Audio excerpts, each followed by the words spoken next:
Out of appreciation for the performers, respect for fellow patrons, and your safety and enjoyment, we ask that you kindly observe the following. Kindly turn off all cell phones. Smoking in the building is strictly prohibited. Food and beverages are not allowed inside the theater. Take your time and move carefully, especially while on the second tier. Please do not interrupt performances. Please refrain from touching the decorations and art pieces on display. If a fire alarm is sounded, please do not run, but move swiftly towards the nearest lighted exit sign. When leaving the theater, please use only the doors clearly marked with lighted exit signs. Videotaping of the performances is strictly prohibited. Persons who wish to take still photos may only do so without flash. Thank you for your cooperation. This event has been organized, produced, and directed by a private entity. Questions and concerns may be addressed to the producers, as this responsibility is not that of the Institute of Creative Arts nor the Bliss Center for the Performing Arts. Please sit back and enjoy the show. A very pleasant good morning to one and all. Welcome to the finals of the Social Security Board's Debate Competition 2017. I invite you to kindly stand for the Belize National Anthem, and I call on Ms. Marilyn Banks to lead us in the Belize National Anthem.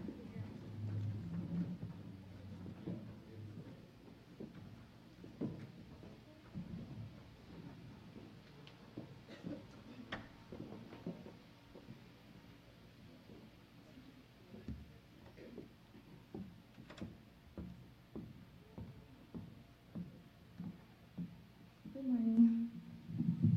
Please feel free to join me as I sing the national anthem.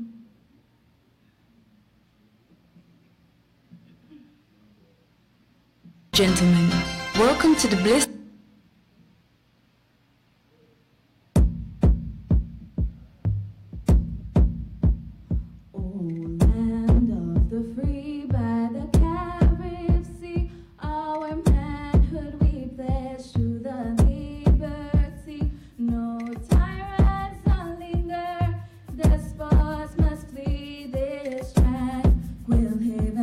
Democracy, the blood of our side.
As we gather for this important debate today, let us remember the government and people of Belize and the government and people of Guatemala, Social Security Board, the CEO and its staff, all those who have been involved in the national debate across our land, all the institutions of learning that have participated in this national debate, which we know helps to engender leadership and critical thinking. This morning, let us offer prayers especially for the final debaters from the two institutions. Pray for the moderator. But above all, pray that you and I will seek to learn and to listen to this important topic that has plagued this land for so long, that our leaders will listen to the debate themselves and be engendered and be edified. For this is a topic that has torn this country asunder for too long. We must be dispassionate in debating if we are to arrive at a suitable, amicable solution to this thorny issue in our nation's history. Father, you are the God of wisdom and knowledge. We thank you for this, our homeland Belize. We thank you for Social Security that have organized these debates and have brought us here thus far. We thank you for the debaters and the moderator who will guide us in these deliberations today. Above all, may our people be able to listen. May our people be able to be informed so that we can make informed decisions for the welfare and well-being of this our homeland Belize. For all your many blessings, we give you thanks. What we lack, we ask you to provide. Where we've erred, we've asked you to forgive. And now as we seek to debate this thorny issue, may we be edified in all that we do and all that we say. Through Jesus Christ, our Lord. Amen. Amen.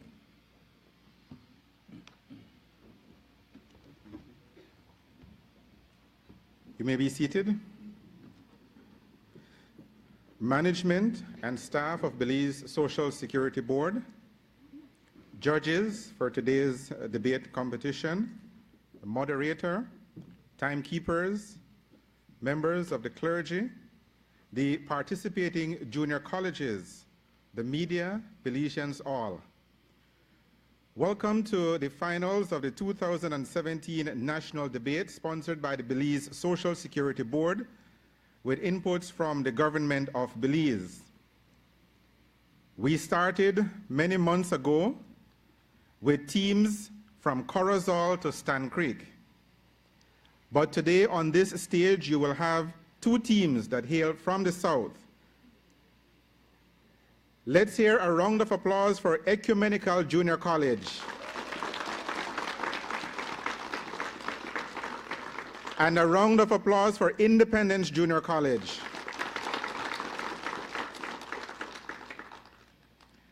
And now I call on the manager of the Independence branch of the Belize Social Security Board, Mr. Derek Morgan, for the welcome address.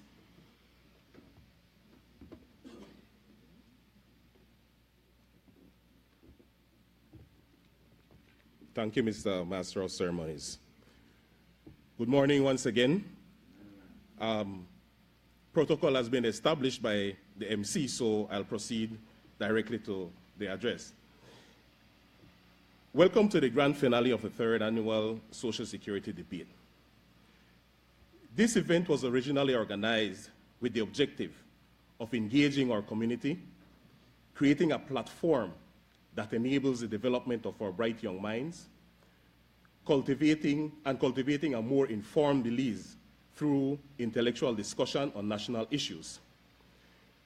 Judging from the quality of the competition in the previous editions and the performance in this year's preliminary and semi-final rounds, I would say that SSB has achieved and maybe even exceeded this objective. When I listen to the participants in these debates, I'm impressed by their presentation skills, vocabulary, and most importantly, their ability to think quickly and provide intelligent and coherent responses. As a semi-old Belizean, I'm happy to know that the future of our country is in good hands, your hands. At the end of today's competition, we will crown a national champion. However, there are no losers in this competition. The cut and thrust of this debate format has allowed all participants to gain valuable experience in practical research, how to properly prepare for an event of this magnitude, professional presentation skills, and most importantly, the ability to appreciate the value of other people's arguments, even when these arguments are not consistent with yours. This last skill, I believe, will contribute greatly to making our society more civil and more tolerant of dissenting views. I believe the former Princeton and Harvard professor James Leach says it best when he proclaimed, civility is not about dousing strongly held views. It's about making sure that people are willing to respect other perspectives. The topic for this year's finals, be it resolved that Belize should submit its territorial referendum with Guatemala to the International Court of Justice, ICJ, is very timely and extremely relevant. This topic is timely as both countries are now narrowing down the process which, if accepted by the people, will eventually result in this matter being brought before the court at The Hague. Therefore, at this juncture, it is imperative that every available channel be used to disseminate information to the Belizean public with a view to creating greater awareness of the facts that will eventually be heard by this court, if that is the desire of the people of Belize and Guatemala. The topic is relevant because every single warm-blooded Belizean must care about this issue as it transcends cultural, religious, political, or any other difference that may be at play among us. The sovereignty of our jewel is being questioned. And where that question is concerned, there is no room for apathy. We must participate in this process and ensure our voices are heard regardless of our stance on the question of how this long-standing dispute should be resolved.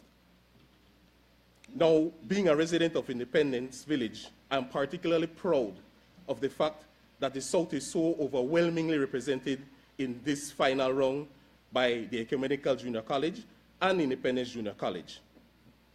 I don't want to show any bias, so I'll simply say I ride with the South. This is a win-win situation for me because whoever wins, I win. But on a serious note, I believe this event is a win for Belize as it provides a valuable space for public discourse of this all-important topic. It is my hope and sincere desire that this event provides a launch pad for an even broader discussion that will include the formal public education program that forms part of the referendum process and even debate at the dinner table. I want to congratulate SSB for creating this platform and Mrs. Ozaeta and her team for executing this brilliant idea. And finally, I want to thank the Social Security Board for bestowing upon me the honor of delivering these opening remarks. And once again, welcome.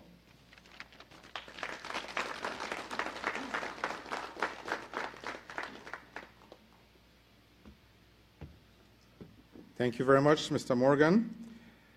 As we continue here, I want to invite, where's the gentleman who was with me from Social Security? Let's ask Derek. Derek, come back. Come here.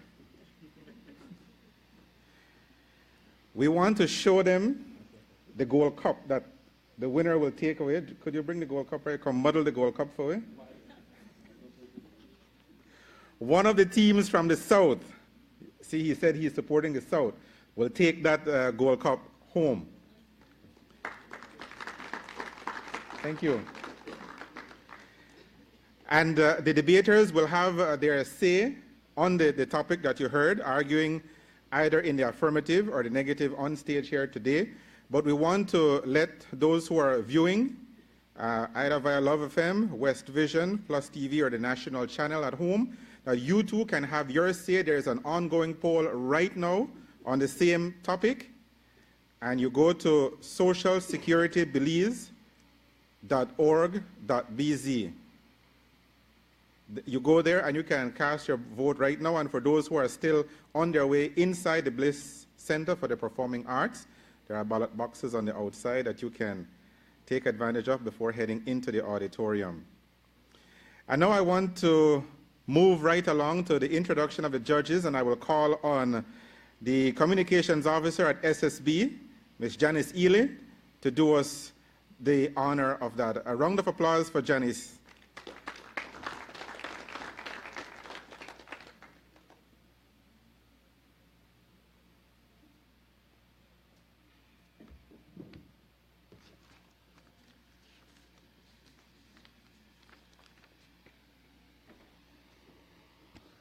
Good morning. The first judge I would like to introduce is Ms. Vanessa Ritrige. Ms. Vanessa Ritrige is a Belizean attorney at law.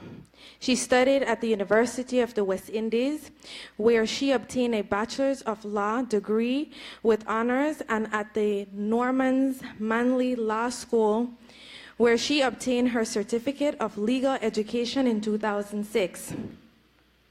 She was enrolled to practice law in Belize in October of 2006 and worked as an associate at the firm of Glenn D. Godfrey & Co., and was a member of the firm of W.H. Courtney & Co. prior to heading her own law firm, Ray's Retreat LLP, in 2013. Ms. Ritrige served as an executive of the Bar Association of Belize, the corporate secretary for Belize Telemedia Limited, was a director of the Central Bank of Belize prior to being appointed as the Attorney General of Belize in November of 2015. During her one-year term as a member of the Cabinet of Belize, Ms. Ritrige also served as a senator and was additionally appointed as the Minister of Natural Resources. She has now resumed her work at the private bar and intends to ensure that she works to assist with the development of the laws and legal system in Belize. Ms. Vanessa Ritrige.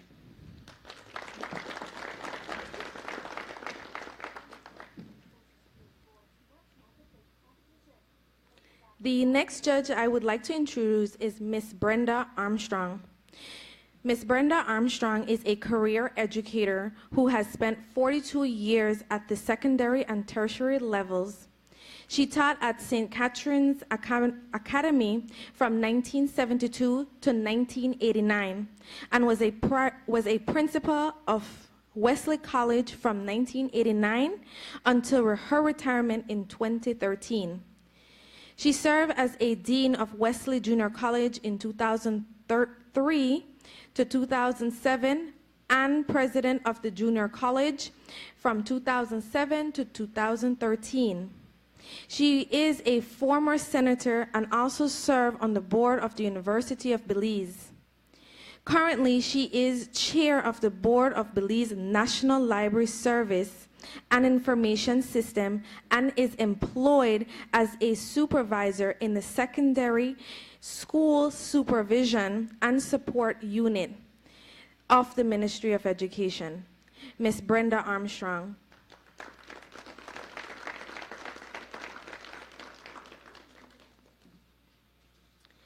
The next judge I would like to introduce is Mrs. Kim Aikman.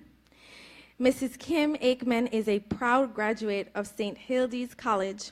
She went to graduate from the Belize Technical College Sixth Form and later earned her bachelor's degree from the University College of Belize in Business Administration.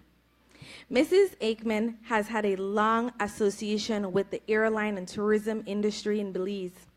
She started her career in the airline industry with Air Florida, which culminated with her being the country manager for Continental Airlines for almost 20 years.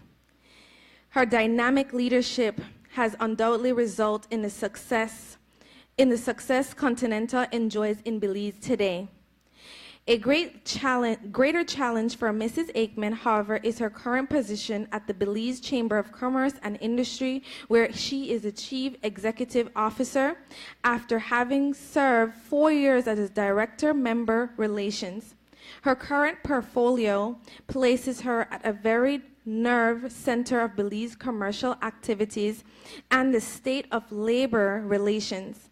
Mrs. Aikman has had input nationally, regionally, and internationally on behalf of Belize in a wide spectrum of capacities. To Mrs. Kim Aikman.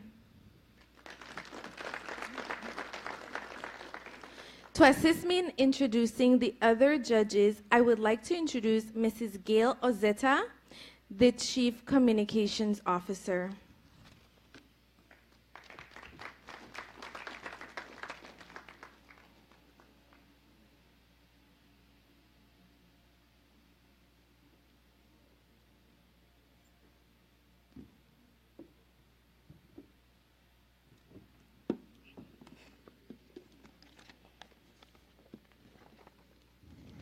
Good morning, everyone. I'd like to introduce this morning Mrs. Julie Ann Ellis Bradley. Julie Ann is a partner in the law firm of Bradley, Ellis and Company. Prior to co-founding Bradley, Ellis and Company in October 2015, she was an associate in the firm of Barrow and Williams, LLP, for almost 5 years, and earlier, corporate counsel for one of Belize's largest insurance companies. Her current law practice encompasses corporate, commercial, probate, real estate, as well as general civil litigation at the Supreme Court and the Court of Appeal. She specializes in insurance law and is also a certified Supreme Court rostered mediator, a notary public, and trained arbitrator. She has been an adjunct lecturer in law at the University of the West Indies Open Campus, Belize. She is a member of the Belize Bar Association and sits on the National Mediation Committee in the capacity of facilitator and trainer. She is passionate about community service and has served in various capacities, including as president on the executive of the Kiwanis Club of Belize Central and the Premier Speakers Toastmasters Clubs, respectively. She currently serves as a member of the Advisory Council for the Salvation Army in Belize. Prior to her entry into the legal field, she earned a bachelor's degree in media and communications, and to date, she continues to nurture her passion by providing training in communication and the performing arts as time permits. She is passionate about youth membership and routinely offers career guidance to students at the secondary level. Her qualification and expertise in media and communication afforded her the opportunity to train and coach the communications team at the Social Security Board. Ladies and gentlemen, please join me in welcoming Mrs. Julianne Ellis Bradley.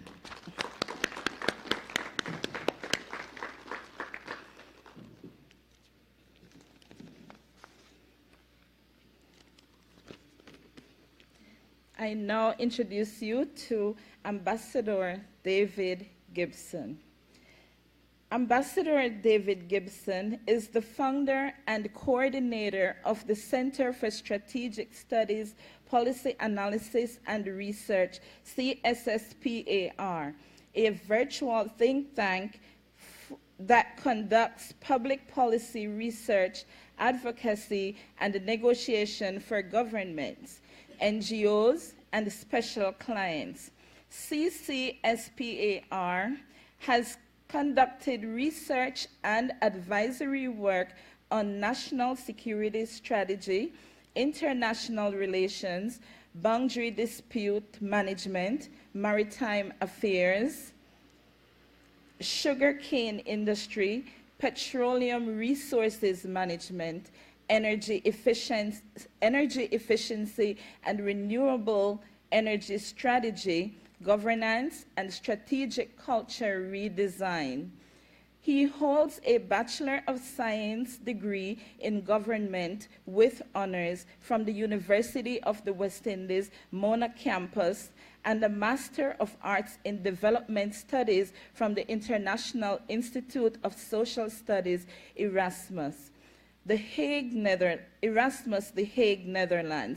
He is trained and experienced in international negotiation and boundary dispute management, International Boundary Management Unit, Durham University, United Kingdom.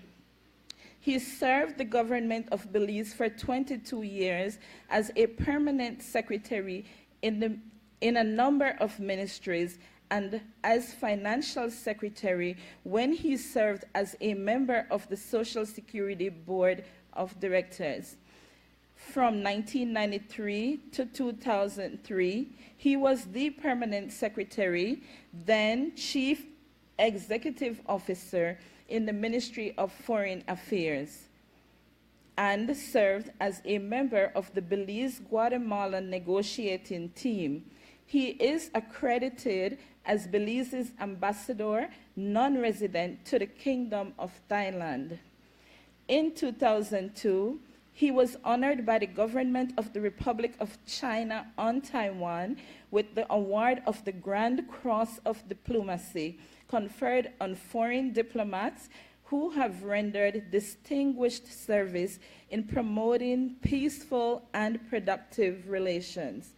In addition to research and consultancy activities, Mr. Gibson currently advises the NGO Friends of Conservation and Development on science-based multiple-track diplomatic strategies for promoting protection of the environment and prevention of international conflict in the Belize-Guatemala boundary area.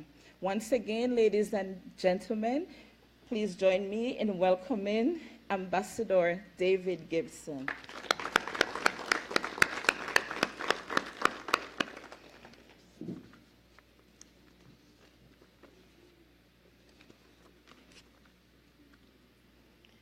I now introduce to you our moderator for today, and his name is Dr. Leroy Almendares. Dr. Almendares is presently the managing director and principal consultant of LA Consultancy. He has undertaken consulting work with the Solid Waste Management Authority under the auspices of the International Development Bank, IDB, with the Department of Environment on the consultancy to develop a coherent and institutional framework in Belize for the sound management of chemicals. He was also the consultant for the ACP Fish to Strengthening Fisheries Management in ACP states focusing on Belize. He was also a policy development consultant for a utility company in Belize. For over 2 years, Dr. Almendares was the Director General of Foreign Trade for Belize, where he led the transformation process, establishing the Directorate General of Foreign Trade, and led the process to finalize the first ever national trade policy framework for Belize. He also represented Belize at the Council for Trade and Economic Development (COTED) meetings in Guyana as a senior officer addressing issues pertinent to the domestic trade landscape and regional integration.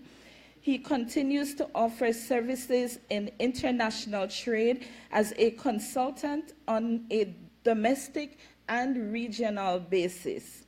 Dr. Almendares was also a visiting professor speaker on on-rate tariff determination at the Global Public Utility Research Center World Bank training held under the auspices of the University of Florida in Gainesville. Dr. Almendares has been a long-time lecturer at the tertiary level at various institutions in Belize, a passion he continues to enjoy.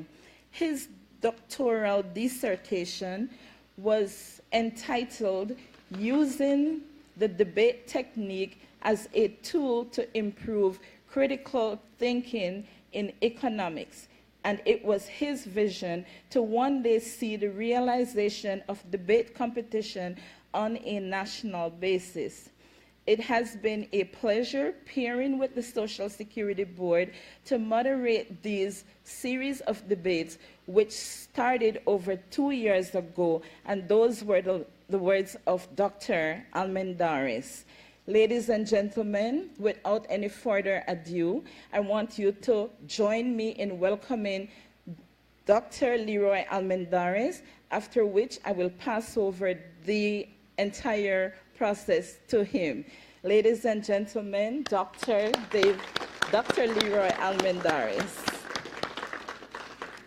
Thank you. Good morning, ladies and gentlemen, and thank you very much, Mrs. Ozieta. Without further ado, and I'm sure that I have people sitting here, and I see people fanning, and I'm sure the students by now, we need to get some of those butterflies out. And so let us get this finals debate underway. As was stated, it's a topic that's very pertinent. If it's not the most important topic, it's right up there when it comes to issues regarding issues that we're supposed to have in our national discourse. And so let me first of all call Independence Junior College, the coach or coaches, Ms. Jamila Parrish and Ms. Marita Linares, and the debaters, including the alternates, Mr. Arnold Gomez, Marcel Ack, Kenisha Natasha Martinez, Marquisha Jorgensen, Jermaine King, and Gregoria Chuck. Could you come to the stage, please? Don't sit as yet, just take your position because, yes, thank you very much. Could you kindly give them a round of applause? You could just imagine the work that has, really regarding such a topic, and as stated in the very beginning, that it has trickled down to the tertiary level institutions because it has to be embraced by all segments of our society. And so if you could just come and take your place, what will happen, we will have the three debaters who will remain, but it's important for us to acknowledge all of those who contributed in some way to this preparation. Let me now call Ecumenical Junior College, Ms. Ifasina Efuneme and Ms. Teresi Lino as the coaches, and the participants, Perla Martinez, Harold Woolry, Salvador Balan, Kimar Spence, Eugene Martinez, and Chelsea Quillen. Could you also give Ecumenical a round of applause?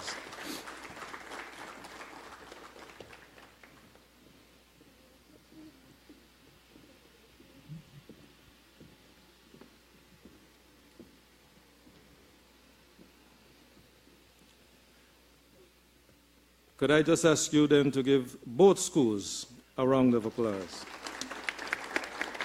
Yes.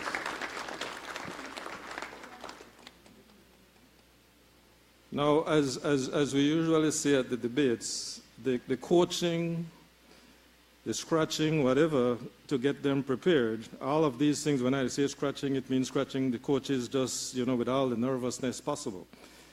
But all the coaching should have been stopped. As a matter of fact, when the coaches walk off, it will be up to the 6 debaters on the stage, and the coaches really do not have a role to play anymore until the debate is completed. And so I will ask the coaches and the alternates to leave the stage. Thank you very much.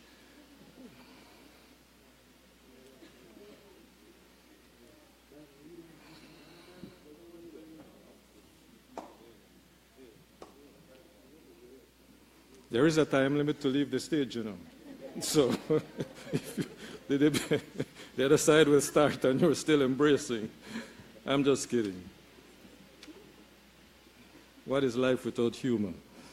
Okay, so the 3 debaters, can I now just ask you, Independence Junior High to sit and Ecumenical to sit?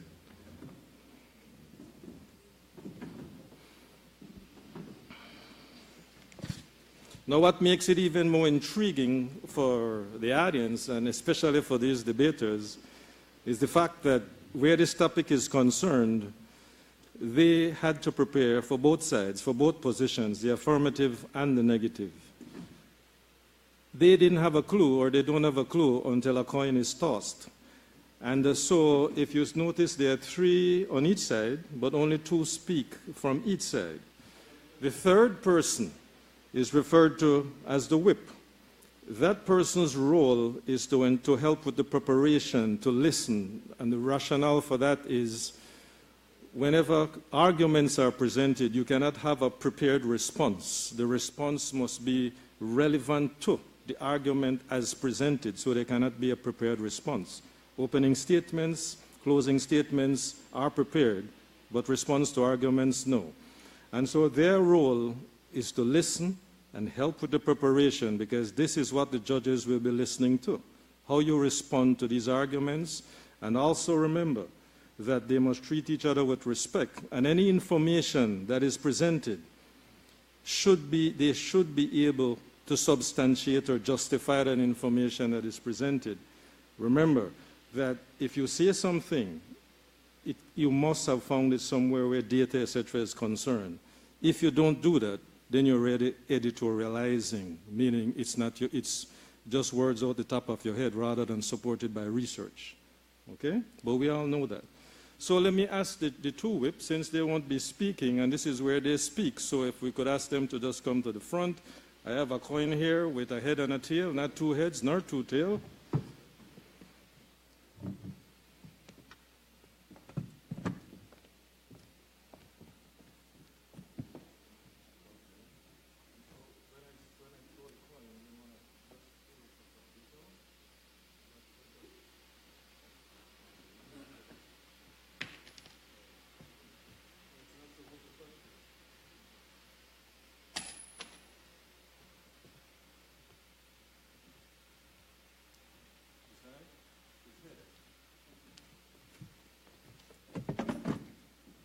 It's heads, just for the benefit of those, because really I had to say it through the mic, but it's heads, and you have indicated that you have chosen the affirmative.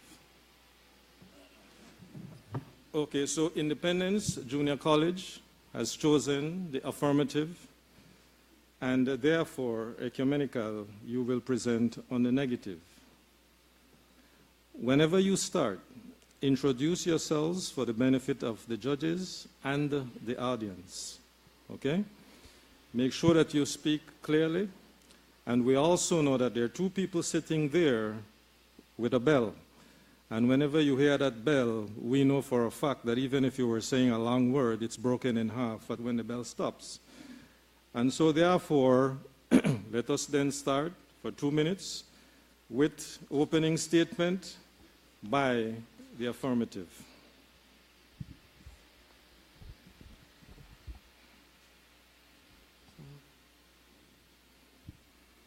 Their time hasn't started because the microphones, they said press the button. Okay. All right. Just need to press. Good morning. Our IJC debate team consists of Jermaine King, Arnold Gomez, and myself, Marcel Ak. Be it resolved that Belize should submit its territorial referendum with Guatemala to the ICJ. It is clearly known that Belize legally earned its independence in 1981. There were national heroes that started this movement. Almost 36 years of independence, and yet our borders, our sovereignty, is not valued nor respected by our neighbor country, Guatemala. Guatemala has threatened to invade Belize several times. In fact, this nation claims a little more than half of our territory that we surely know and feel as our own, which we Belizeans have inhabited since the early 1800s. We have a flag, yes, a government, independence, but yet none of these are enough for settling this territorial referendum. Nothing can be done by simply speaking and trying to reach an agreement with treaties of peace or government meetings.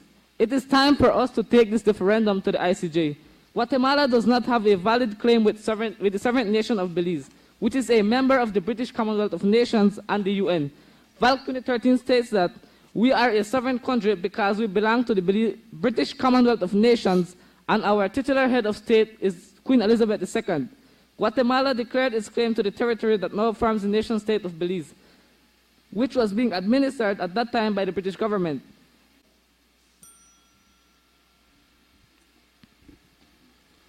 Okay, opening statement. Ecumenical.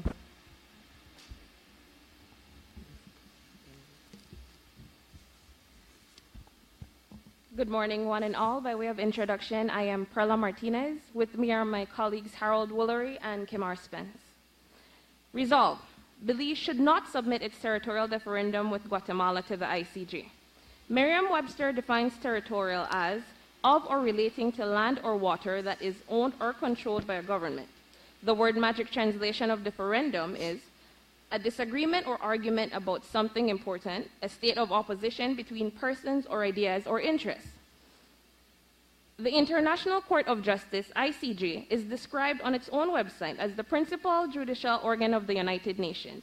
It was established in June of 1945 by the Charter of the United Nations and began work in April of 1946. The court's role is to settle in accordance with international law, legal disputes submitted to it by states, and to give advisory opinions on legal questions referred to it by authorized United Nations organs and specialized agencies.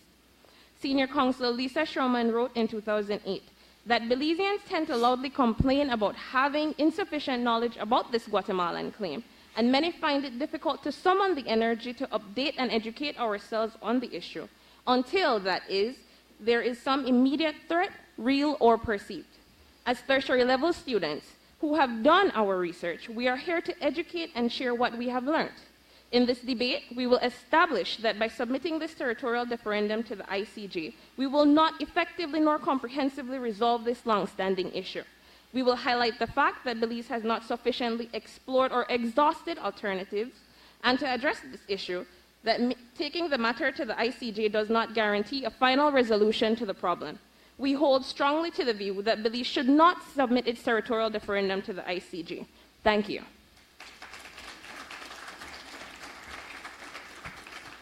Okay, so you've heard opening remarks or opening statements by both sides, and those weren't arguments. This is where the arguments start.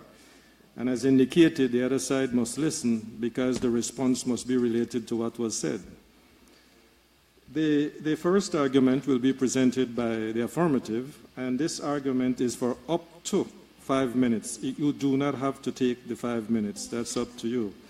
But you don't exceed. But you have up to 5 minutes, after which the negative will confer for 2 minutes and then give a response for 3 minutes. So, first argument. Good morning. My name is Arnold Gomez. Be it resolved that Belize should submit its territorial referendum with Guatemala to the ICJ.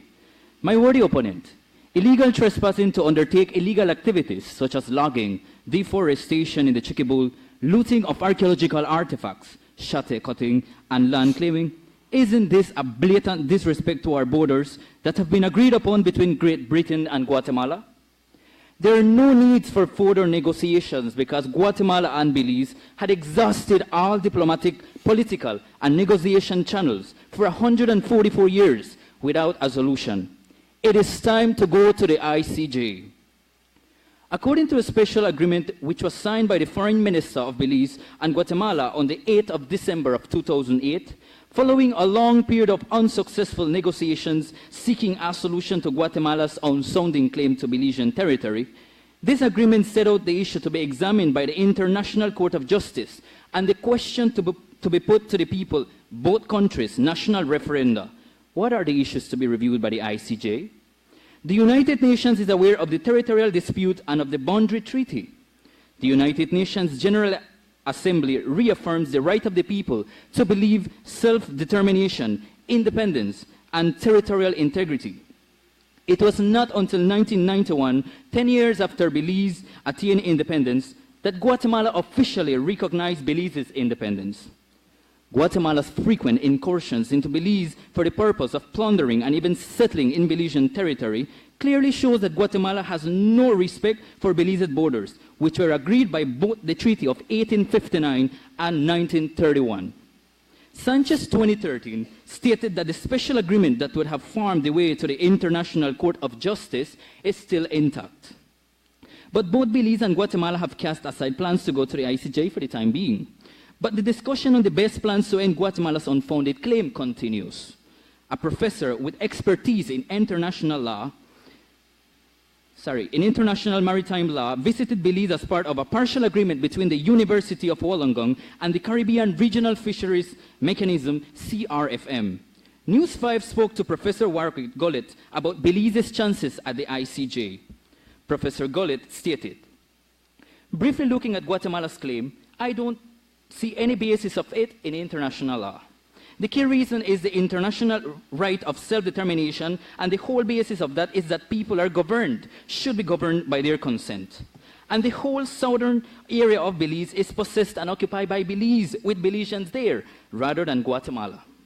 To my mind, Guatemala's claim is inconsistent with the way the world has been going on for many decades, with not having colonial powers anymore and countries splitting rather than taking over other countries. One recent example is Sudan, when South Sudan split away from the rest of Sudan. So, the fact that Belize has been independent for more than 30 years and is recognized as a fully fledged member state of the United Nations and recognized worldwide, I can't imagine any of the older stranger items on Guatemala in the early treaties being given attention in an international court. There are two possible ways to benefit Belize to go to the ICJ, and that is whether it creates certainty in ownership of the southern areas of Belize so that you can develop that area as you see fit. The second area is you need to have absolute confirmation where the land boundary is, where it touches the sea. You need to have that sorted out too, then move on to having defined the boundary with Guatemala in the ocean. And so, if the land boundary issue is found with the boundaries where it is now, then that is a firm basis for them arguing for Belize's claim to the ocean off the coast. Salas 2013 states that the 1859 and 1931 treaty clearly established the boundaries of Belize. The judicial precedents of the cases establish that a boundary, once established, it's not dependent of its continuing force upon maintenance in being of the treaty from which it derived. The right of Belize to its territory is confirmed by the principle of self-determination, a well-established norm of modern international law. The people of Belize were entitled to determine their future. They did so in 1981. Their right was recognized virtually unanimously by the members of the UN, and Belize was admitted as a member in the full knowledge by the members of Guatemala's claim. The strong likelihood that Belize would win before the ICJ, thereby ending the long dispute and causing the boundary to be clearly demarcated, outweighs the remote possibility that court would rule against Belize, cast considerations and questions of Guatemala's compliance with the decision. We need to go to the ICJ. Thank you.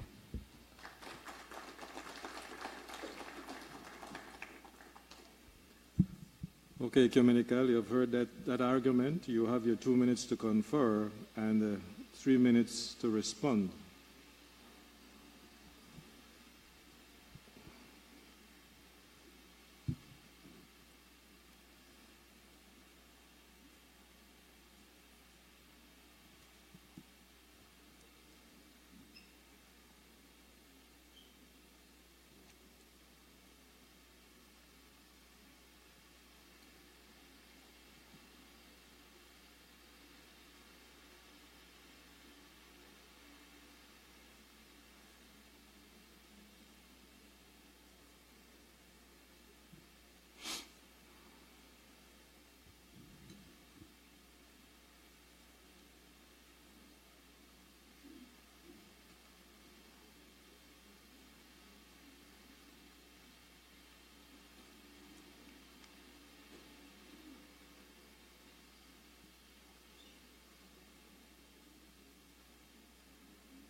My worthy opponent had made mention of the fact that there are border encroachments by Guatemalans into Belize, but it is recorded in history and to date that any border is encroached upon in any nation regardless of its location. A typical example would be our neighbor Mexico. Mexicans are constantly going into the US, and it's the same as well as for Central American countries coming into Belize, Central American residents, my apologies, such as Salvadorians, Honduranians, Costa Rican. We have a myriad of people in our country because people will encroach on a border, whether there is a disagreement or not. Now, in order to mitigate that, our solution would be to either vamp up our military or by moving civilians to the border. Prior to 2009, where there was an active military presence on the border, a lot of this encroachment was mediated. So therefore, our conclusion is that it can be mitigated one more time. Well, furthermore in the future, if we were to look back in our past and apply the same steps. In regards to a ruling from the ICJ, it's not guaranteed. A win is not for sure until you go there and you find out. And whether or not Belize wins this case, it's not guaranteed that Guatemala is going to adhere to that judgment. If it has taken them from 2008, where they signed a special agreement, to 2013, where there was supposed to be a referendum, and it's now 2017 and we haven't had that referendum, what guarantee can we have that they're going to adhere to the rulings of the ICJ? Thank you.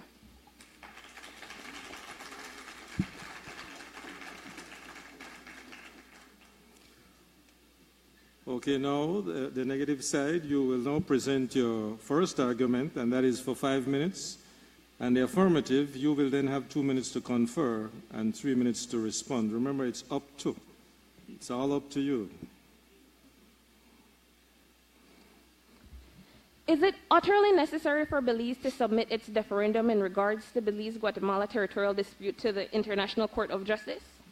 The court is considered as a last resort in resolving the issue. That is why Belizeans must remain cognizant of the fact that Belize has not sufficiently explored nor exhausted alternative measures to address this issue. In the years prior to this date, there was a time when Guatemala would not dare to insult the integrity of our borders. Why? Well, it was because of our military constantly at their forefront, patrolling and protecting our borders.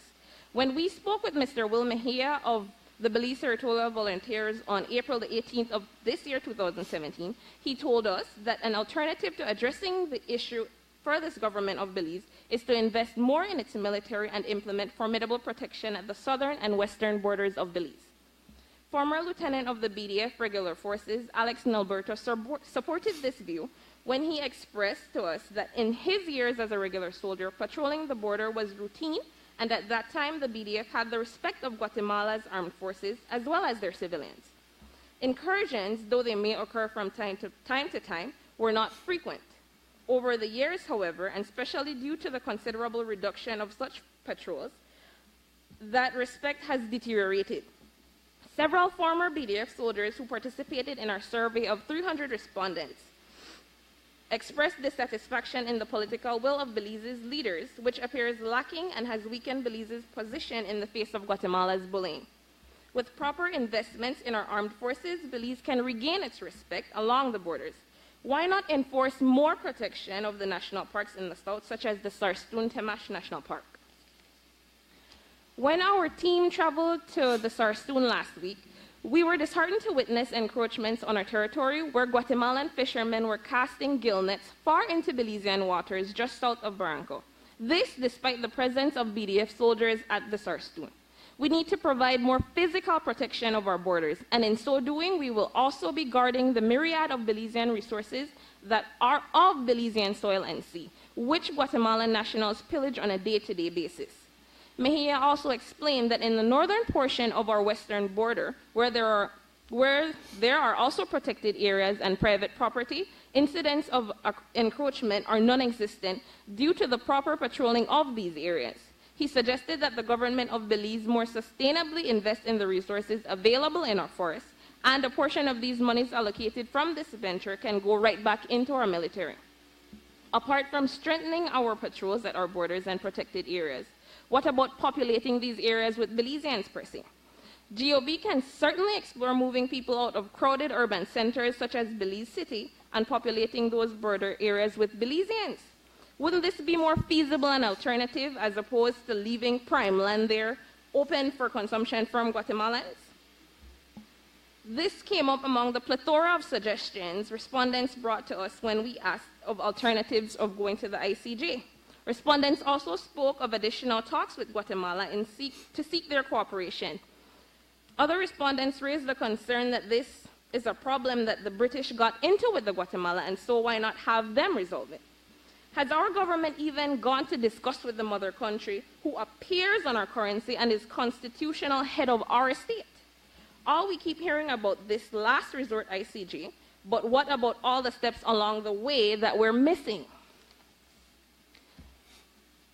Have the learned minds pushing the ICJ considered the fact that if Guatemala will not honor its own treaties of 1859 and 1931, why should we expect them to honor the ruling of the ICJ? There is a high possibility that final ruling of the International Court of Justice will not be followed, given their behavior since 1859. The resolution of the problem that is promised by going to the ICJ cannot be guaranteed. Guatemala will not abide by the judgment of the court if it does not rule in their favor, and that will lead us right back to where we started. It sounds to me like taking one step forward and two steps backwards, and this takes us nowhere. Thank you.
Timekeepers, the first 2 minutes have not expired as yet.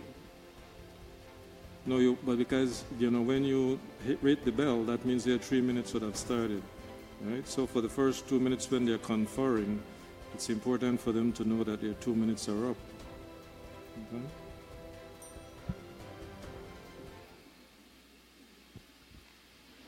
My worthy opponents keep on saying that Guatemala will not abide by the ICJ's decision. Let me read something, let me direct quote it from the Organization of the American State, 2008. Once the referendum has been submitted for consideration by the International Court of Justice, the parties shall accept the decision of the court as final and binding, in accordance with Article 1, and shall undertake to carry it out in full and good faith. You also keep saying to enforce our military in the border. I really don't know if you are quite sure of the number of BDFs we have in our country. It clearly outweighs, or it's very minimum in comparison to all that BDF, all that military force of Guatemala. Are you informed of all these things on news, for example, all this robbing, all this crime that have been going on the adjacent one, for example? Do we want all this to happen? Because if we keep on enforcing the military there, Guatemalans will not respect them. And the amount of shooting, let's recall that we are members of the United Nations, and we have to abide by an accordance and agreement of peace. We should be able to be and make peace with our neighbors. You also mentioned to populate the areas there in the border. How can we populate the areas in the border if our villages on the coast don't have like the basic human facilities? For instance, they are not well developed. How can you take this idea and populate the border? You have to create infrastructure. Do we have the money? Do we have the resources, for instance? I think this is irrelevant. And then our leader, Prime Minister Dinbaro, is playing by the rules, and he made the right decision in restraining Belize BDF and Coast Guard from engaging the Guatemala trespassers in a conflict that would trigger not a victory, but casualties. Let's remember, we can't fight violence with violence, you know. We are educated people, and we can take this to court. And we can reach to an agreement, a peaceful agreement with our neighbor Guatemala. And we have borders. We have demarcated borders again. And we can win this case. You know, it's been long, we have carrying all this burden here, and it weighs, it's very heavy. Can't we go and take this to the ICJ and win, and clearly establish, our independence, our full independence, and tranquility and peace will reign in our country. The first step towards development. Thank you.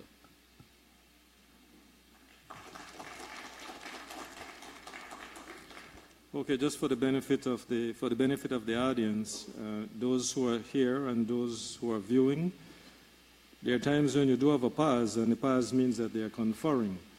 Now, for each argument, the presentation is 5 minutes, and for conferral, it's 2 minutes. And I would just like, for the benefit of both schools, to ask the timekeepers that whenever the 2 minutes are up, that the bell does ring, because just now we all were wondering what happened and why it took so long. And remember, and so just to make that request for both sides, and of course, if they start before the 2 minutes are up, that is fine as well. Then it means 3 minutes, they still have 3 minutes to present. And so now I will ask the affirmative side to present their second argument, and the negative will then have 2 minutes to confer and 3 minutes to respond. Your second argument. Good morning. My name is Marcel Ak. According to 7 News 2016, Ambassador Ashad Showman, an opposition representative, made a case to the ICJ after 5 years of research, and he stated, "We shall fight and we shall win. If we are smart and we unite, we shall not fight with guns but with ideas.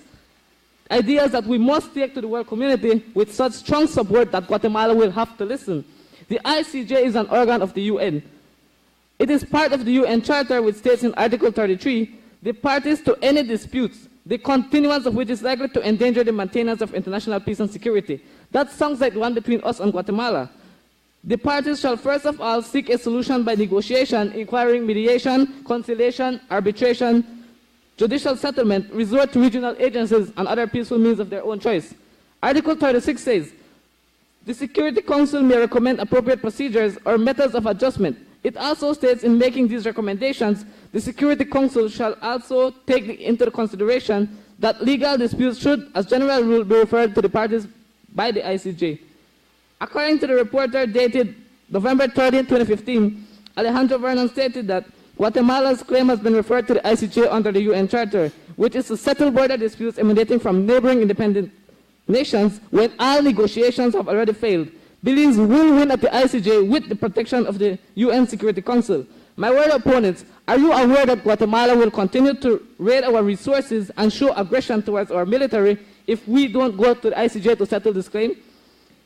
In the San Pedro Sun News dated June 4, 2016, Leslie indicated that by voting yes, the referendum unit states that you will empower the ICJ to provide a final settlement of the Guatemalan claim and finalize the boundaries of the respective territories in the area of Belize and Guatemala.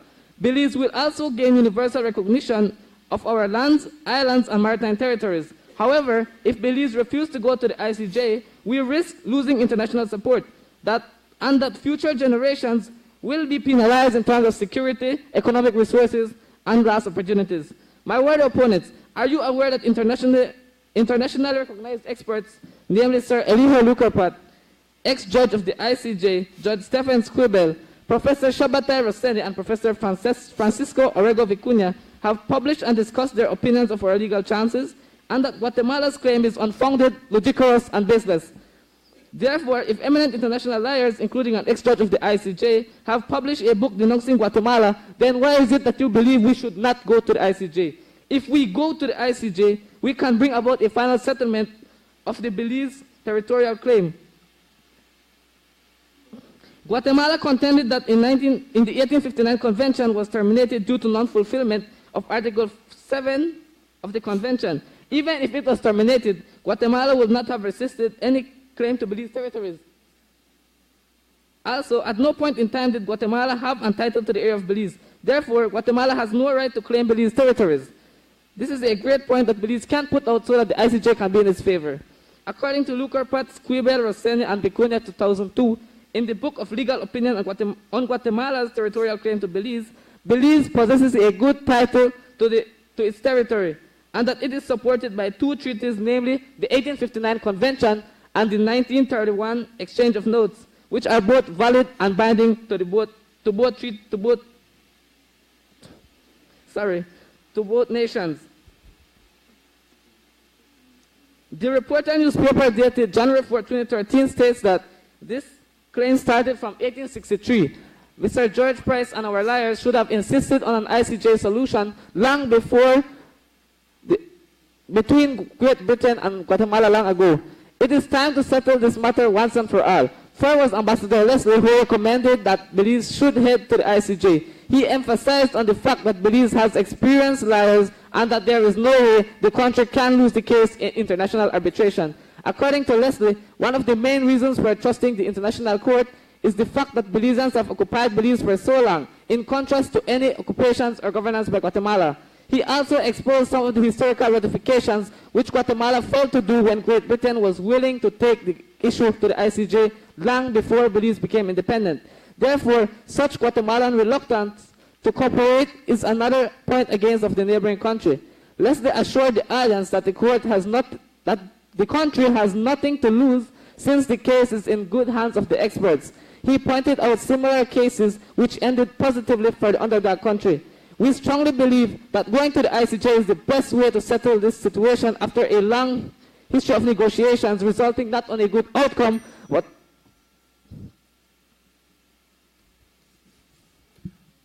Okay, thank you. Your conferral, your 2 minutes conferral have started. And as soon as those 2 minutes are up, or if you want to start before, you can respond.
worthy opponents made mention of getting support from the international community. It begs me then to question, would that be the same support that Belize got in the signing of the 1859 treaty? Non-existent. Would that be the same support that we got in the exchange of notes of 1931, which is also non-existent? Would that be the same support that we were to get in the perceived attack of the 1980s when Guatemala had threatened to invade Belize, which was also non-existent international support? It begs us further to question, why go to the ICJ to defend what has already been established? If the treaties of 1859 and 1931 establish the boundaries of Belize, why then are we going to question what they are? It says the convention was titled, "The Convention between Her Majesty and the Republic of Guatemala relative to the boundary of British Honduras." It did not say cession, nor acquisition, nor territorial referendum. It said relative to the boundary of Belize, of British Honduras, stating then that it is established.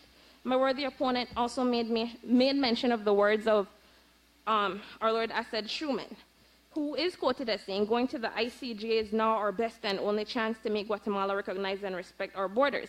But you failed to mention that he closed with, "Let us not lose this opportunity thoughtlessly. If we have not put thought into alternatives, we are moving forward thoughtlessly."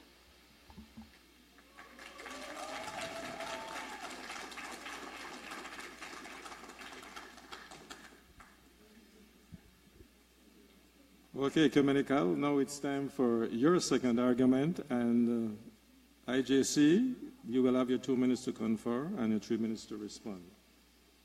Your second argument.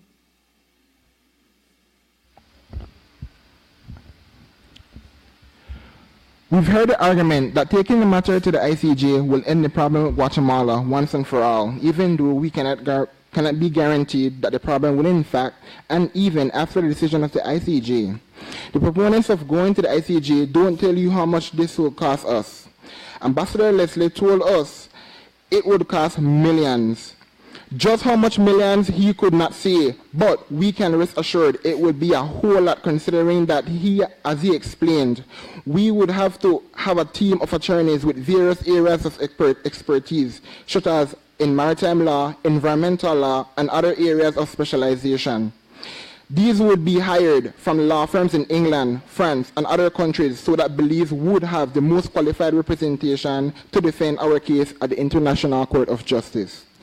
A look at the articles of a special agreement also indicated that in terms of time, it could take over 3 years for the matter to be completely heard and before a decision could be made at the ICJ. First, the two countries have to have heard their referenda. Two, that has already taken 9 years since the signing of the agreement, and we are completing 4 years this year since we are supposed to have our referendum in 2013. Whenever the two countries have their referenda, and if both populations by majority vote to go to the ICJ, then Guatemala gets 12 months to present its case, and Belize gets 12 months as well to present its case. Thereafter, each country gets 6 months to reply to the other, and then additional time may be given for additional pleadings. So 3 years can easily become 5, and who knows how many more years. Each year this drags on. Each year this drags on is a year of payments to the attorneys and covering the expenses to deal with the case. These are also years of still having to deal with the incursions and many incidences on the ground, which will be no shortage of, especially if we continue to bend all directions to please Guatemala. There is also the cost of education campaign to remain ongoing. Ambassador Leslie told us that they will be stepping it up soon with the introduction of an app that students can utilize to download information on the dispute. He also explained that while some of his costs will be covered by allies, taxpayers will have to take on the rest of the cost. Oh yeah, of little faith. Do we trust in men arguing and judging in the ICJ or on the radio or in the House of Representatives, or do we trust the supreme being of all, called God? Others, Jah, Allah, Buddha, Olojumir, Hanabku. In the preamble of our Constitution, it states, "The nation of Belize shall be founded upon principles which acknowledge the supremacy of God. Our fundamental rights and freedoms guarantee anyone to Belize the right to freedom of conscience, and religion.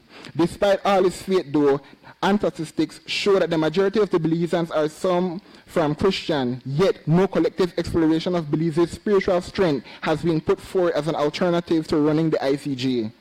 Yes, in the face of the storms that threaten us each year, we hasten to say our prayers to whomever or whatever we believe in to protect us from yet as we face our own Goliath, as taught to us in many religion cases.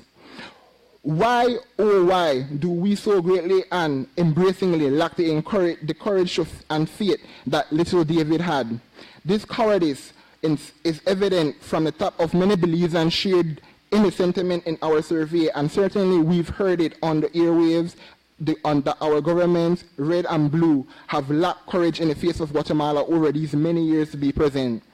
And it is this cowardice runs straight down through the masses, as many respondents said no to the ICJ, 116 of 300, and many because they didn't believe that we could win at the ICJ.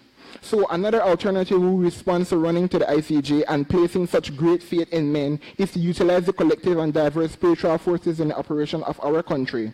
As we watch the Mennonites, the Chinese, the Indians, the Mayas, and the Creoles, the Garinago, all overcoming daily challenges and opening doorways to success through their spiritual beliefs, we can see clearly the power of faith that exists in our country, Belize. It is too far-fetched to put the faith that spiritual power is to use in the face of this Goliath called Guatemala. It is long overdue that we put that faith to work as we seek to resolve this burdensome issue. Thank you.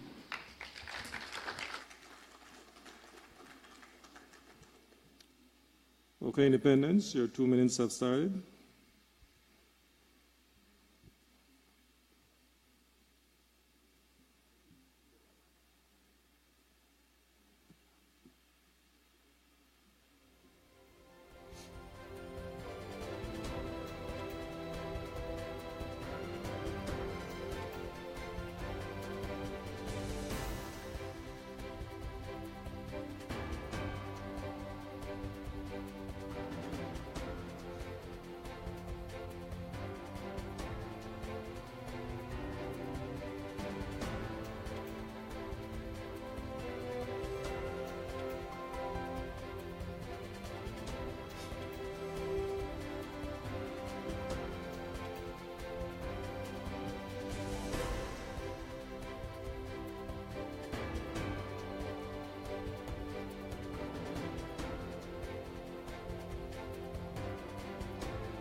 My fellow opponent clearly stated about the time, or clearly said that this process going to the ICJ will surely take us 3 to 5 to maybe 10 years.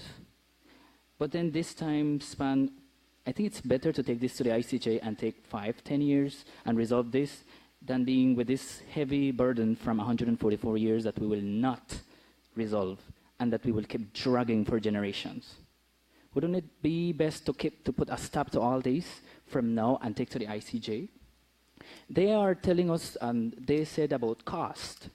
They said that it is too costly, and they mention a figure.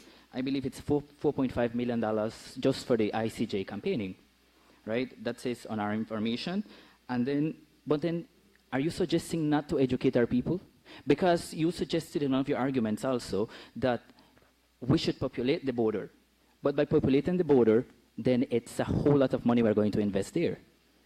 Why don't we invest this money in this case and take this to the ICJ once and for all and take 3 to 5 years, as my opponent mentioned, and get over with it?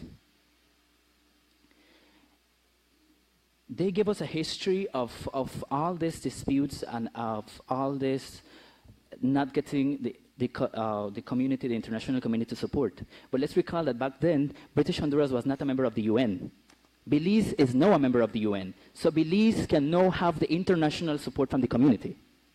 You know? There are two things in international law that I would like to bring to attention, and that is historical consolidation mentioned by my opponents and acquisitive prescription. The British have been here from long ago, to be precise, from the early 1800s, and they historically consolidate this place here. We are here from way before Guatemala got its independence, and we have treaties, 2 treaties to be valid. I don't think the ICJ will care about the whole historical thing from the 1800s and all the treaties. Yes, they may be terminated, but we have borders. We have borders from these treaties, and these borders should be respected, must be respected by the international law. Take this court to the ICJ. Let's educate our people and take this chance to go to the ICJ. Thank you. Okay, thank you. Feel free, feel free. Remember, you can applaud, audience. Just don't applaud when they're talking, but then, you know, you can applaud, and takes a lot out of them. Now, we have come to that part of the debate that's called the open debate, speed round, if you will. And how this works is that they will be asking each other questions without as much as possible without my intervention. The rules are that a question will be asked and the response will be given. The response should not be a speech, because remember, it's open or it's speed. So you ask your question, you make a response, don't give a speech. And ask a question. Don't make a speech, then ask the question. The other thing is that as soon as the 10 minutes are up, that will be it. Now, when the question is asked, the other side will have 30 seconds with which to confer. Not 2 minutes, but 30 seconds. After 30 seconds, a response must be given. There's another part of it. You don't have to ask a question. It's not a must. It just simply means if there are no questions, then we don't use the full 10 minutes. Is that understood by both schools? IJC? You understand? Ecumenical? So then the first question comes from the negative to the affirmative.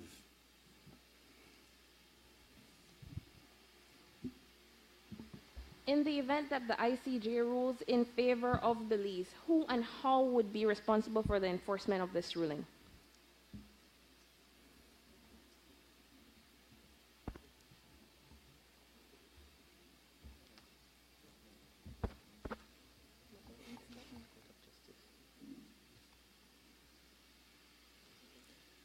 And remember, you only have 30 seconds, and as soon as you're finished with your response, then just go ahead and ask them a question if you have one.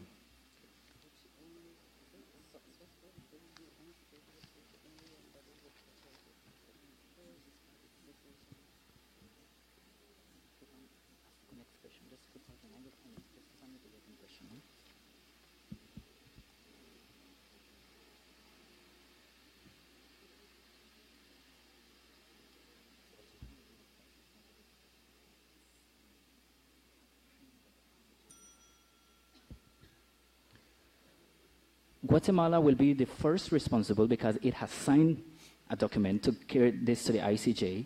Next, the UN and the community, because Guatemala is a member of the UN and the OAS. So all these organizations will be responsible, you know, so that Guatemala can abide by all these legal decisions of the ICJ.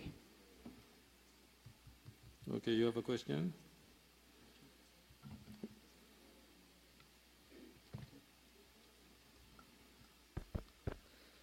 My word opponents, can you give us an overview of the crime activities happening at our borders? That's not a question. No, you're asking a worthy opponent. Just go ahead and ask him a question. Give us an overview of the crime activities happening at our borders. Did you get it? Well, somewhere within there, there's a question. So, To give an overview of such a situation would be exhaustive, but we can go based on what's already highlighted in the media, such as the territorial volunteers being hustled and turned around at the border, not only by Guatemalan military, but also by our military who are attempting futilely to maintain border peace. There are also incidences in the Chiquibul forest in the Sarstun Tamash where there is panning for illegal gold. There is the extortion of our Shate resources. There is illegal logging, fishing, and exploitation of our Caribbean waterways. One you made mention of was the killing of Danny Conarchy, but also there was the killing of a Guatemalan here in our country, as well as kidnapping of our citizens from Spanish Lookout.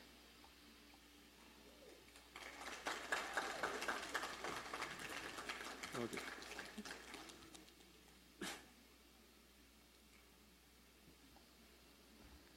In relation to the death of Danny Conarchy, what value would you place on his life? Just ask the last part. What value do you place on the loss of the life of Danny Conarchy?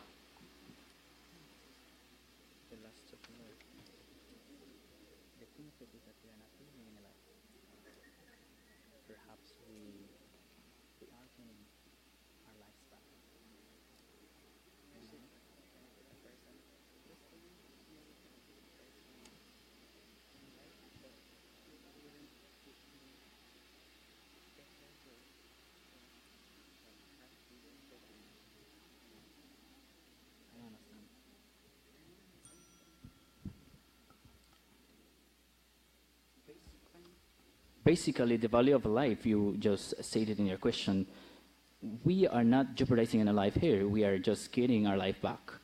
And if we clearly take this to the ICJ and we are recognized, then our precious life that has been misunderstood and somehow oppressed will certainly flourish.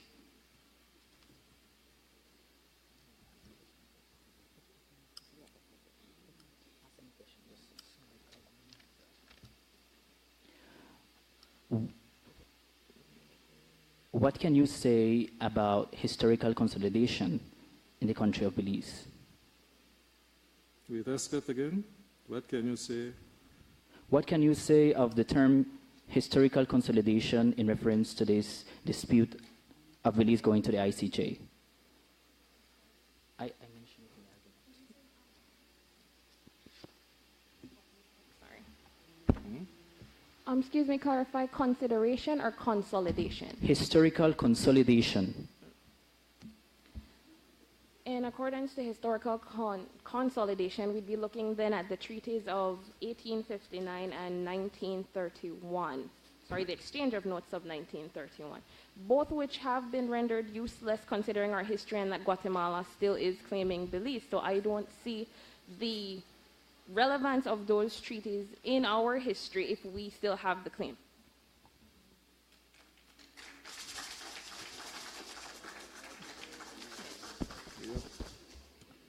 Who incurs the cost of going to the ICJ and how will the finances be gathered for such an undertaking? Okay, remember it's one question, that's two. It's two. Choose one, please. One question. How will the finances be gathered for the undertaking of this issue to the ICJ?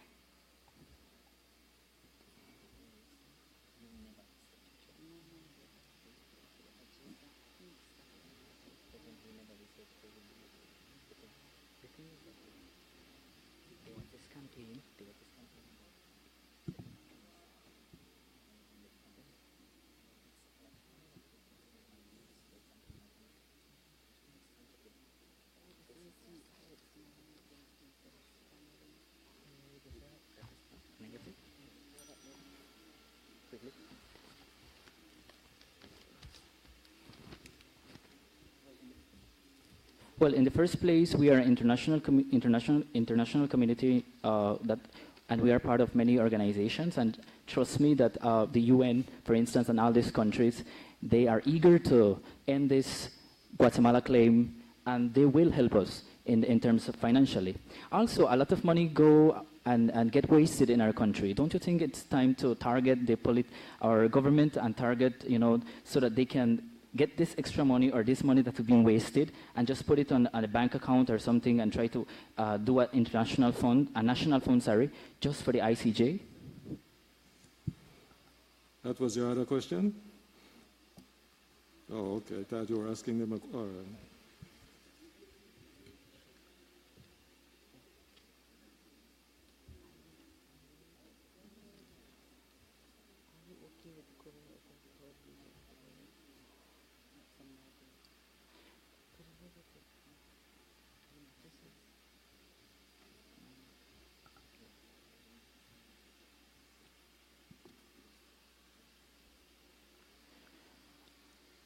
What can you say of the demarcation of our borders in the 1859 Convention and 1931 Treaty? Are they respected?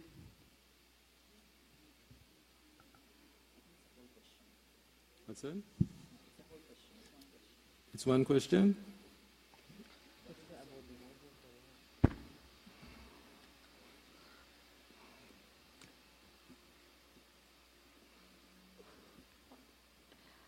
The fact that we have a standing territorial referendum and that you're arguing for us to take it to the ICJ is reflective of the fact that no, those treaties are not respected.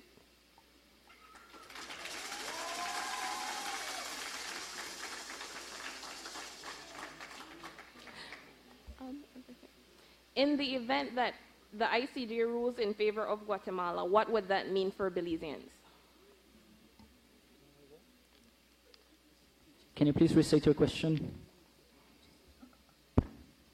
In the event that the ICJ rules in favor of Guatemala, what would that mean for Belizeans?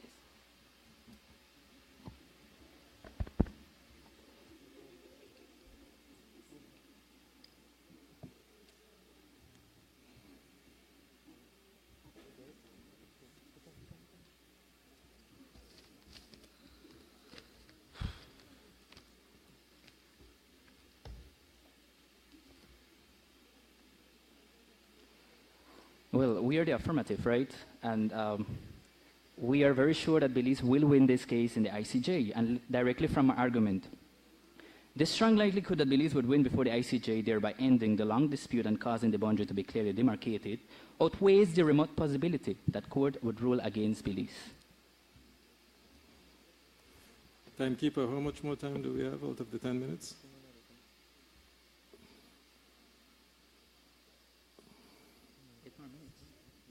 Do you all have any more questions?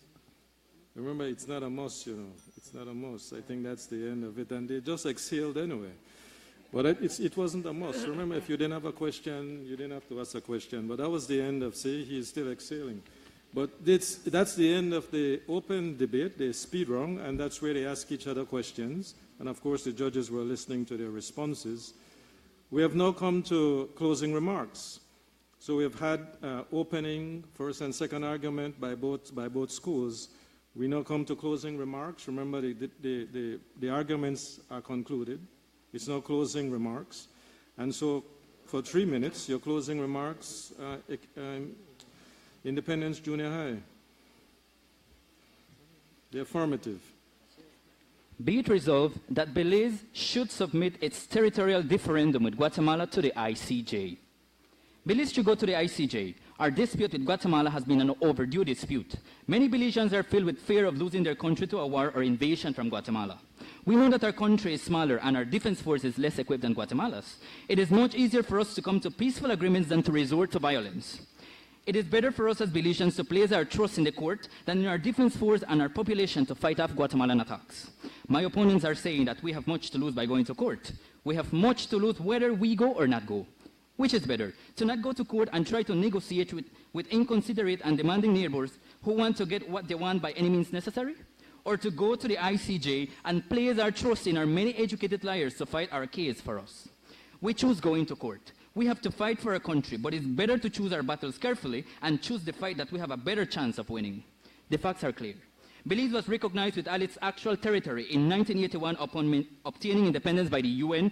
Thus, Belize needs to use this fact at its advantage, which is backed up by Article 39. During the forum, it was stated that if there are negotiations with Guatemala regarding the territorial dispute, it should not include land cession, since according to the UN, Guatemala must recognize the country's boundaries established in the 1859 treaty.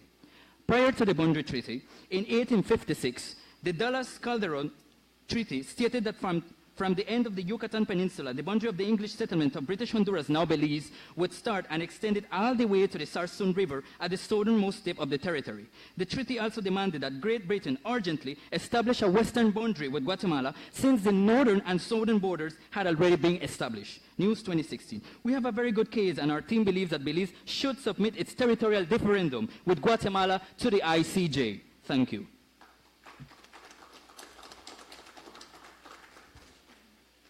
Okay, Ecumenical, your closing statement, closing remarks, the negative. To conclude, my colleagues and I hold our definitive position that Belize should not submit its territorial referendum with Guatemala to the ICJ. We have ascertained this position that Belize will not benefit from this claim. In fact, we have more to lose than to gain from taking this territorial referendum with Guatemala to court. We have shown you that Belize has not sufficiently explored and exhausted alternative measures to address this issue. We have illustrated that taking the matter to the ICJ does not guarantee a resolution to the problem. We have stated that the cost of taking this matter to the ICJ is too expensive for us Belizeans and wouldn't be wise for us with all the debt we are already in. We have shown that our government needs to invest more in securing our borders and asserting our sovereignty. We have explained that the time it will take for this matter to be heard is long. We have elaborated on the issues of encroachment at our borders needed to be addressed urgently, and the ICJ will not solve those problems that we are currently facing. We have emphasized that it is an issue that England should fight, since they are the ones who started the dispute, and the country was under their control, and now we are on our own independent nation. And this has nothing to do with us. Lastly, we have illustrated a new but worth-the-while approach of utilizing our spiritual beliefs to win this claim and fight the war if they have to. Be the faithful and courageous David in the face of Goliath. So, come on, Belizeans, this is something we should not be focusing on the moment. If Guatemala had a legitimate claim, this case would have already been taken to the court. Let's focus on what we have already gained and protect our borders and resources of these beautiful jewels of ours we call Belize. Thank you. Okay, ladies and gentlemen, you have heard closing remarks by Independence Junior High. You have heard closing remarks by Ecumenical Junior College. At this point in time, I would just like to ask the audience to give both schools a round of applause.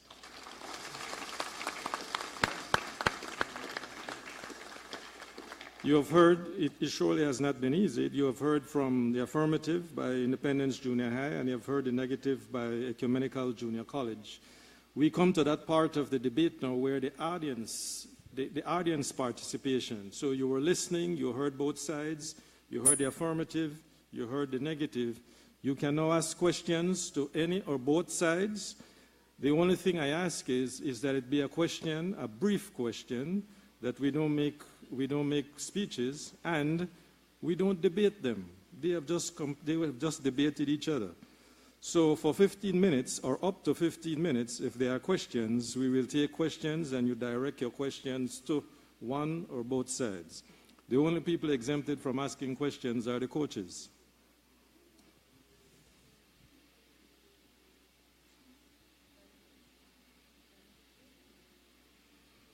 So if you raise your hand, somebody should have a roving mic or something, and you can ask your question.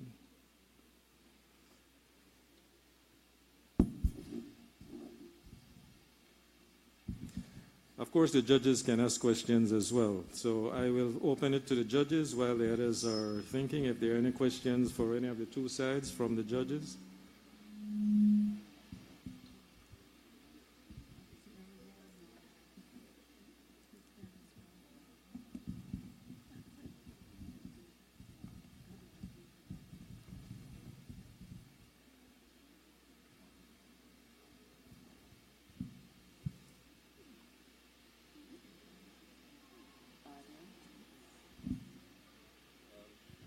Okay, there's a question from one of the judges, from Ambassador Gibson.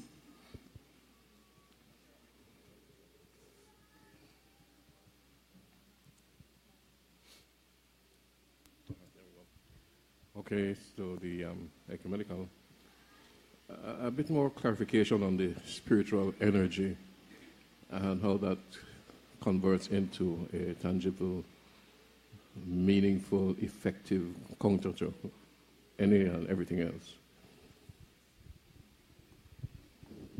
Our reasoning is that if we can look to spirituality to solve everyday problems, to defend, to help us in our time of need, such as in times of natural disasters, we have pleas to religion in our national anthem and in our constitution. So if we can rely on religion and spirituality for all these purposes, why not for this one where it really matters?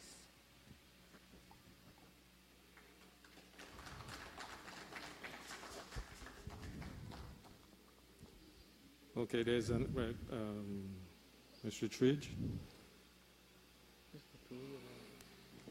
My question is for Ecumenical as well. In delivering your opening remarks, you indicated that you would have presented alternatives. And there were several alternatives presented. It's a double-barrel question, and I will have to ask the moderator if I get two or one. But I'll take the liberty and take two. You could take it two.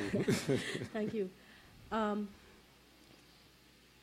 In determining what alternatives you would present, did you also canvass news reports and consult with other persons who have been very vocal about this issue, one? And two, did you specifically look in any way at all at the alternative proposed by the vision inspired by the people it is, where they say that we should request a mandate from the UN Security Council?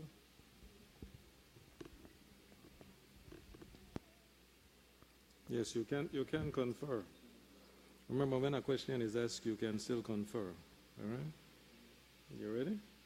Okay.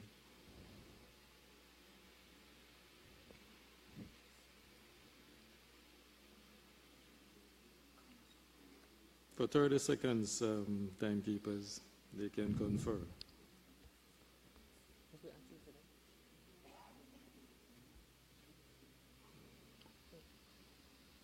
As to the content of the UN mandate, we're not very familiar with it, admittedly. But in speaking to Will Mejia of the Territorial Volunteers, the alternative that he put forward was occupation of the border as they so frequently reinforce, as well as from past members of the military about ramping up military presence at the border and doing more border patrols and being more defensive of our borderline that has been established. There was also a question about the position put forward by the VIP, I believe.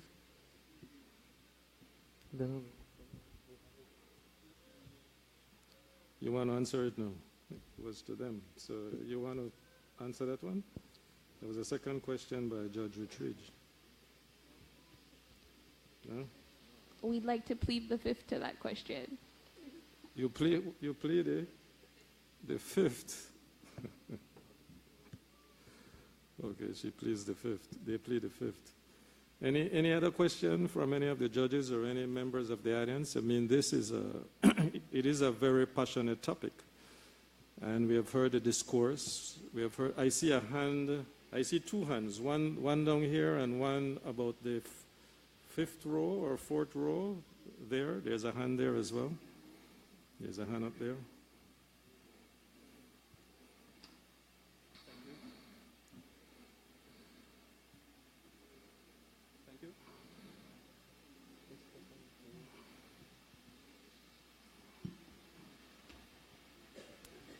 This one is easier.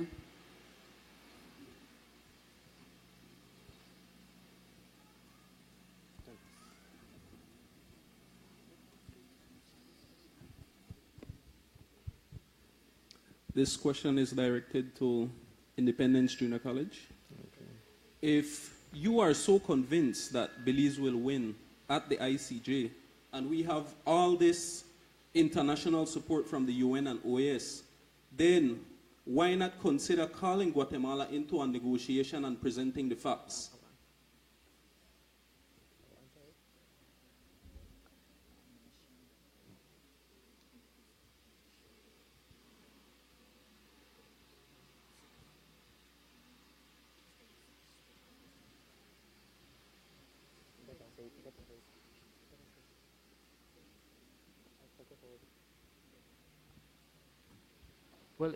Well, in the first place, we were, throughout the whole argument, we were very positive and very solid because we know of the treaties and we know of our borders. So we know we stand up very, or we will win to the ICJ.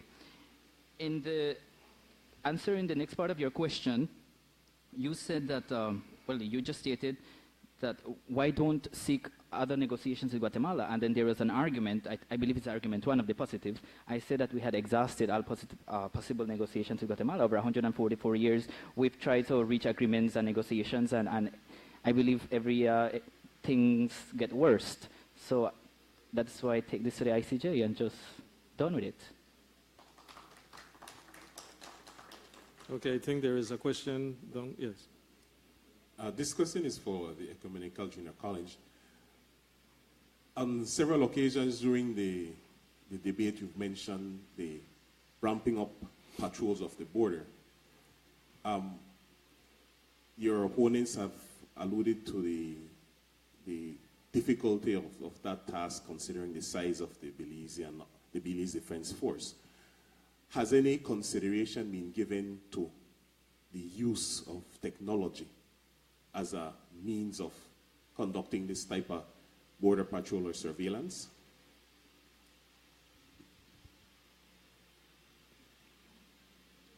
And if so, explain.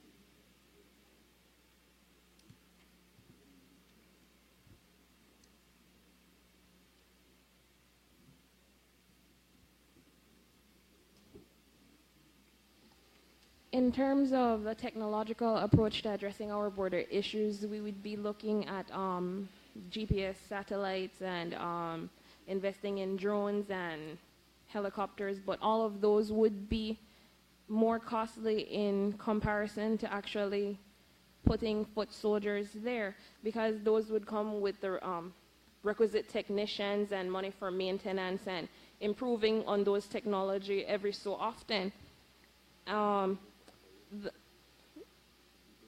And yes, as we were saying, the operating cost of it. The second part to your question was, well, in terms of cost, it wouldn't be feasible, quite frankly, to look at it from a technological standpoint.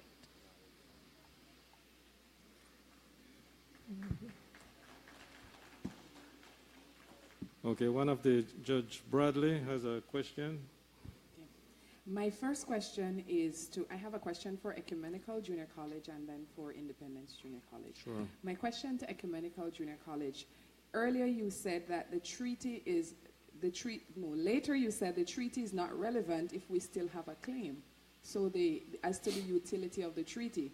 But earlier one of your arguments and one of your main arguments seemed to be that because there is a treaty, there is no need to take the issue to court.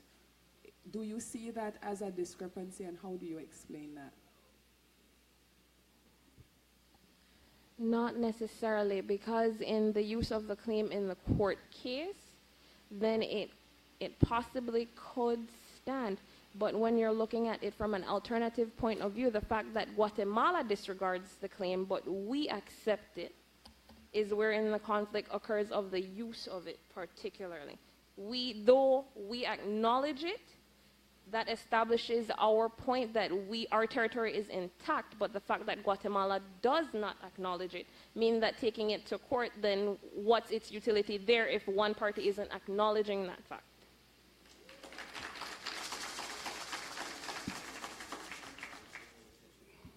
Okay, thank you very much for that response. Independence Junior College. You mentioned and you read one of the UN provision, the provisions of one of the UN is that regarding the encouragement of the use of mediation, arbitration, conciliation, and so forth. Are you suggesting that these methods have been exhausted? And if they haven't, what then is your response against the backdrop of what you being the affirmative? In terms of if these methods have not been exhausted, how does that square with your affirmative that the ICJ is now the only option?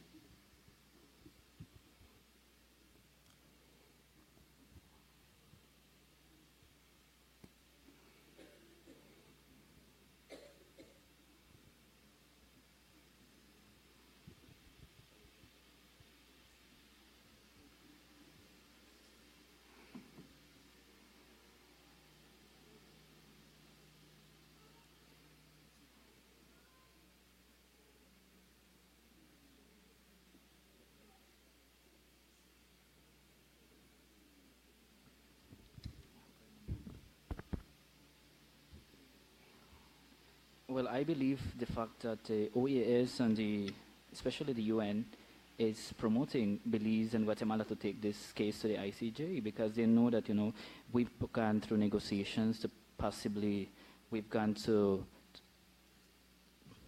let me keep negotiations and then nothing has been working. And the thing is that I believe the UN and all these countries are aware of all the discrepancies that are happening in the adjacent zone, for example. They are getting out of hand.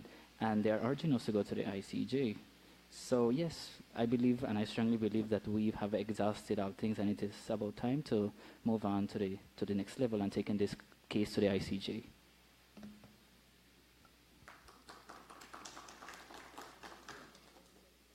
Good morning.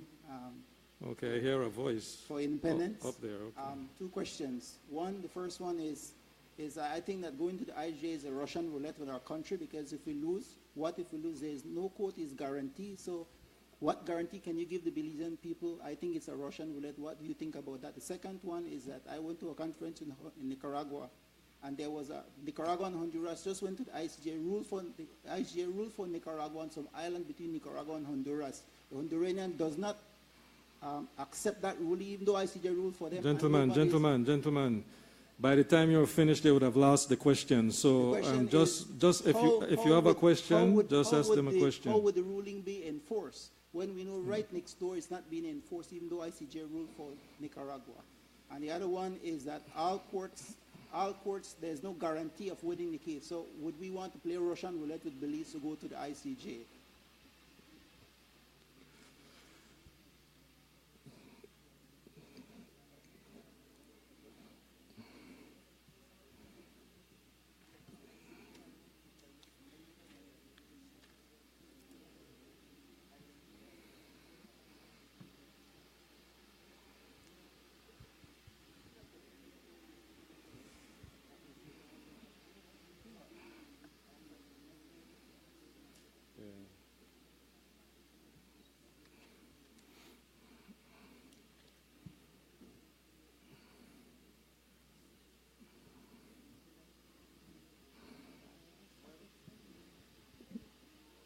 Go ahead.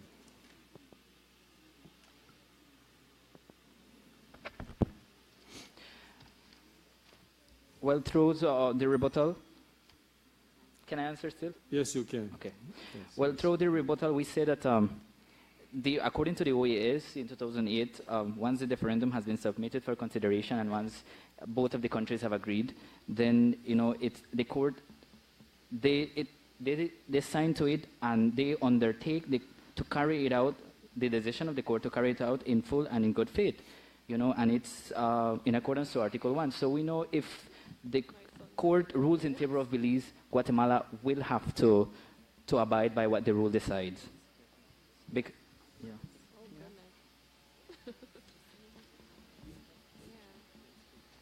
We also have we said it in argument 2, and we said Belize will win at the ICJ with protection from the UN's Security Council. We are a small country, and with small defense force, and we have the protection of the UN Security Council, so we can do this.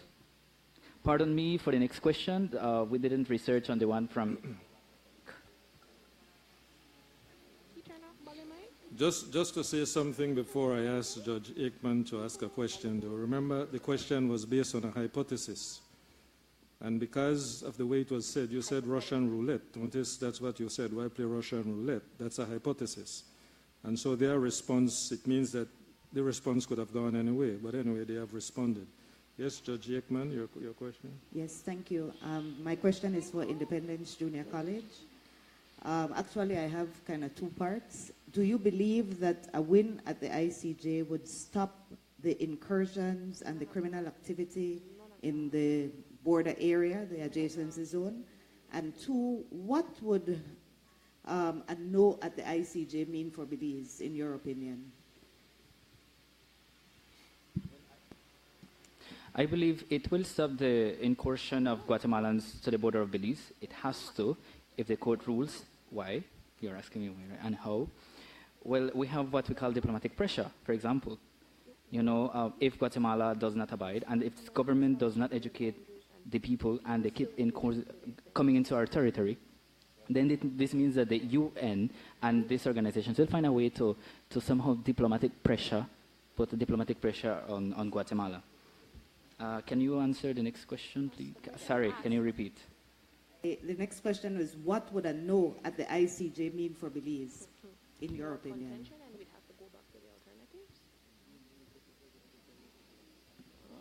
A negative judgment. Yeah, I know.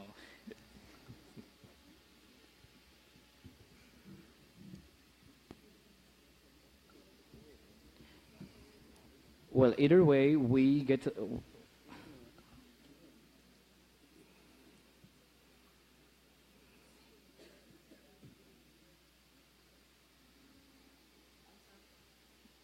Put on your mic. The buttons are sticky. Press the button, press the button. It's not working. Yeah.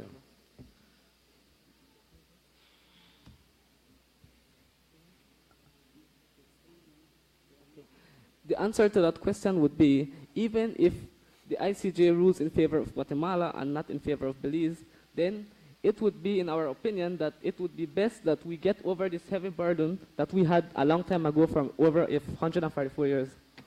Thanks.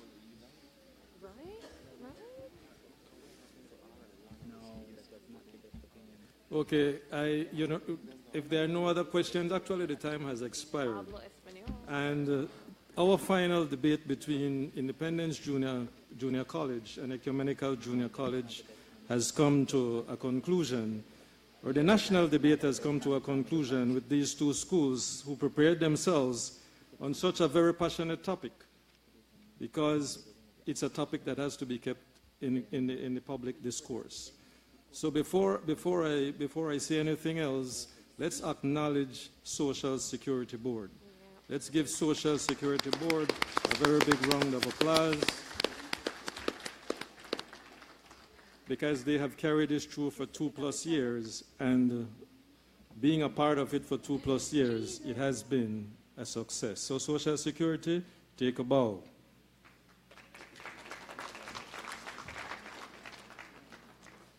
So now let me ask these brave debaters now to come to the middle of the room here.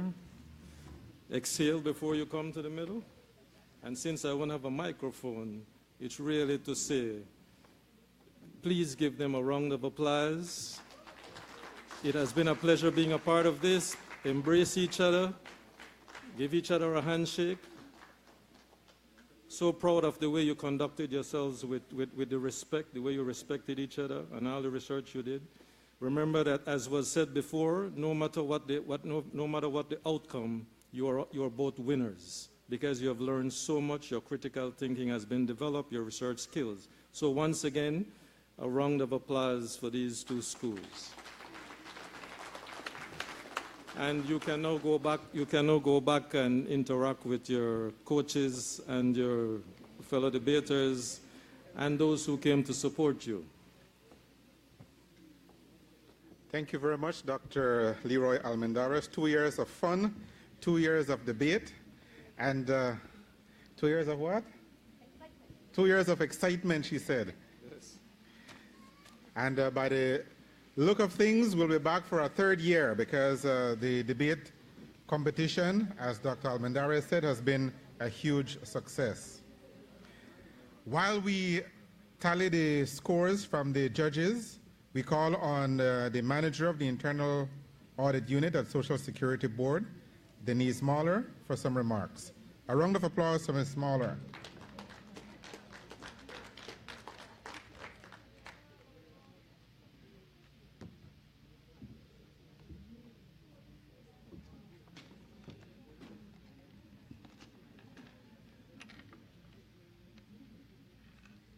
Good afternoon.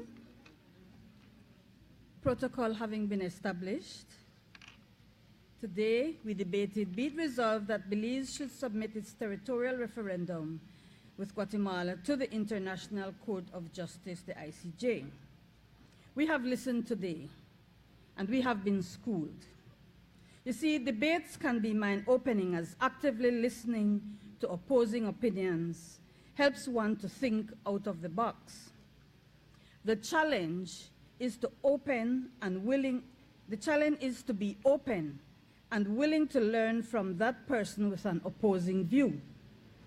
Debates excites the imagination and ignites creativity, as we have seen here today.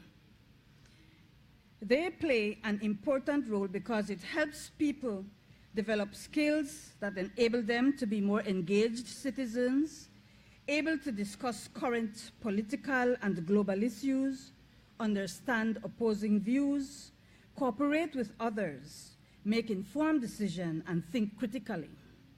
These skills are helpful not only in people's academic lives, but also at the workplace and in society. And so this morning, we have seen two schools, Ecumenical Junior College and the Independence Junior College, represented by 6 brave and talented individuals who, as we can see, displayed skills that allow them to be able to take on the world. We were enlightened and amazed by their performance today. It's quite possible that based on the performance we have seen here today, that you may have walked in with one view and is leaving with another. Whatever the effect, you have to admit this has been an educational process for us all. In particular, I believe for those participating in the debate, as they had to be able to respond to that opposing view by thinking quickly, being accurate, and impactful. For those of us in the audience and in the wider Belizean society who may be tuned in, we have had a rich experience listening to these bright young minds articulate their points. We are appreciative. We also would like to take this time to acknowledge all the other teams, the other schools that have participated in the debate season. They were all stellar. So to the organizers of this debate, the Belize Social Security Board, we say a huge thank you for your willingness and insight to support and promote these events to enlighten and inform the Belizean populace outside of the usual water cooler banter or other casual social gathering debates. To the Board of Directors, the CEO, management, and staff, kudos to you. We must single out the communications unit under the able direction of Mrs. Gail Ozayeta. To you and your staff, much appreciation for the organizing, and congratulations on another successful event. We thank you. To our moderator, Dr. Leroy Almendarez, for maintaining order throughout the proceedings, ensuring interactions remain within the identified theme, and encouraging robust discussion of the forum's agenda. To our judges, your job was by far the hardest here today. We appreciate your input in this very important process, and we thank you immensely. To the Master of Ceremonies, Mr. Patrick Jones, who is always here for our debates. Your enthusiasm is encouraging and very much appreciated. To the timekeepers, Ms. Rochelle Daly and Mrs. Shavon Samuels, for keeping us on track, and the tabulators, Ms. Carol Moss and Mr. Steve Sanchez, for the fast and efficient results. I heard they're ready. Mr. Adrian Gonzalez, our researcher, for that quality check, and to our invited guests, Marilyn Vanson for the beautiful rendition of the national anthem, and Pastor Canon Flowers for the invocation. To our audience, thanks for being here and sharing in this learning process. And last, and absolutely not least, our participants. We appreciate very much you putting your talents and hard work on display here today. We thank you. We are impressed.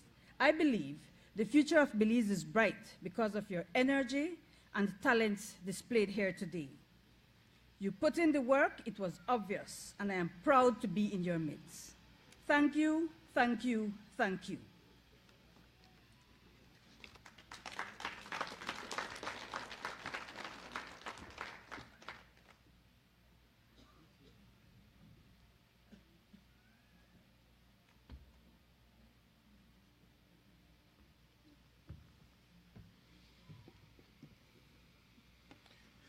We're almost at that point where we're going to announce the winners. But before we get there, I want to call on Mrs. Chandra Cancino. She is deputizing this afternoon for the CEO, and she has some remarks.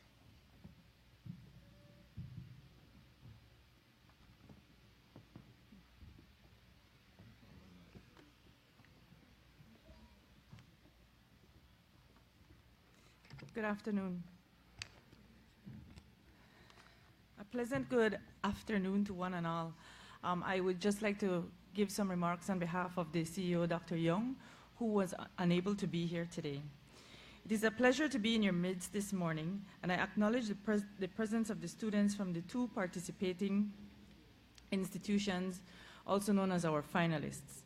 Our moderator, Dr. Leroy Almendares, our distinguished judges, our timekeepers and tabulators, and every one of you present here at the Bliss Center for Performing Arts. I join Ms. Mahler in thanking you all for being a part of this year's national debate, proudly sponsored by the Social Security Board. It is an honor and privilege for me to be here to represent the CEO with you today. We have witnessed today's competition between the champion teams, Ecumenical Junior College and Independence Junior College. And we say champion teams because you have earned that title by the mere fact that you have been the finalists. Today's theme is no doubt very significant, and it is of great importance as it comes as at an appropriate juncture in our quest for a resolution to the Belize-Guatemala debacle. The selected slogan for our national debate is Social Security Board, cultivating an informed Belize through conversations.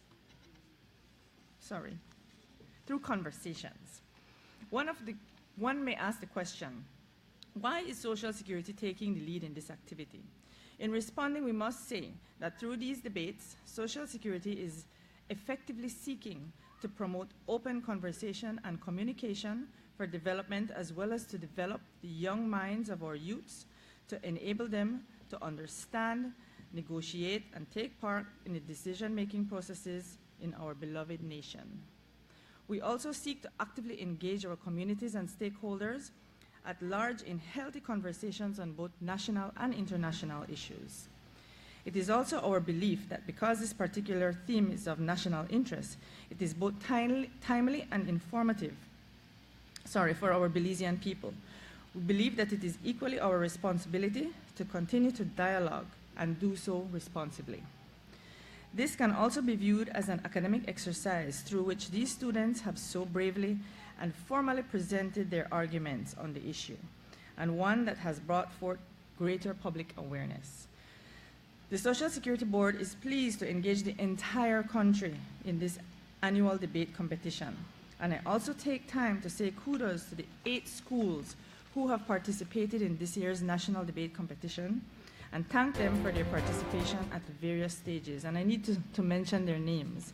They are John Paul II Junior College, St. John's Junior College, Belize Adventist Junior College, the University of Belize, Galen University, San Pedro Junior College, Ecumenical Junior College, and Independence Junior College. And I ask that we please give them all a round of applause.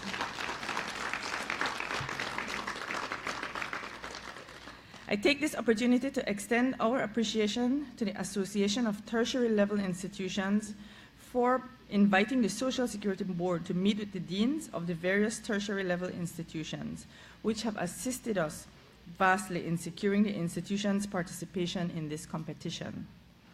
We would not have achieved our goals had it not been for your commitment and dedication. You have been a tremendous help in partnering with Social Security staff to cultivate an informed Belize. In closing, I proudly remind you of our service philosophy at Social Security, to put our customers at the heart of everything we do. Once again, thanks for honoring us with your presence, and I wish both Ecumenical Junior College and Independence Junior College all the best.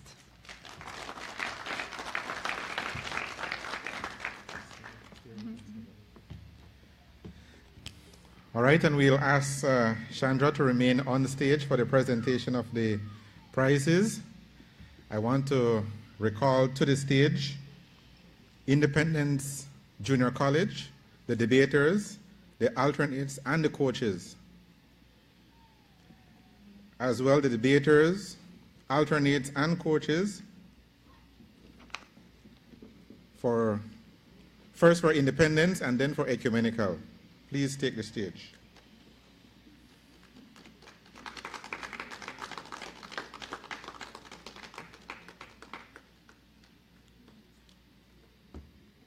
And now Ecumenical Junior College.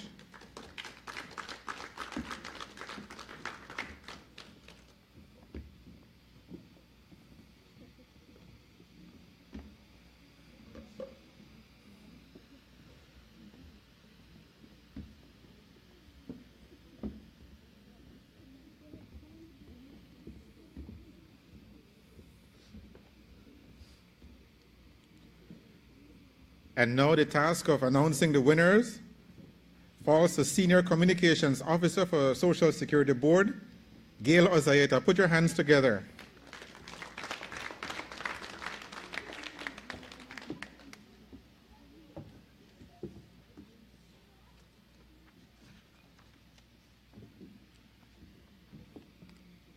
Thank you very much, Patrick. I want to ask both Ecumenical Junior College participants as well as Independence Junior College participants to move towards each other to the center of the stage to greet each other with a hug.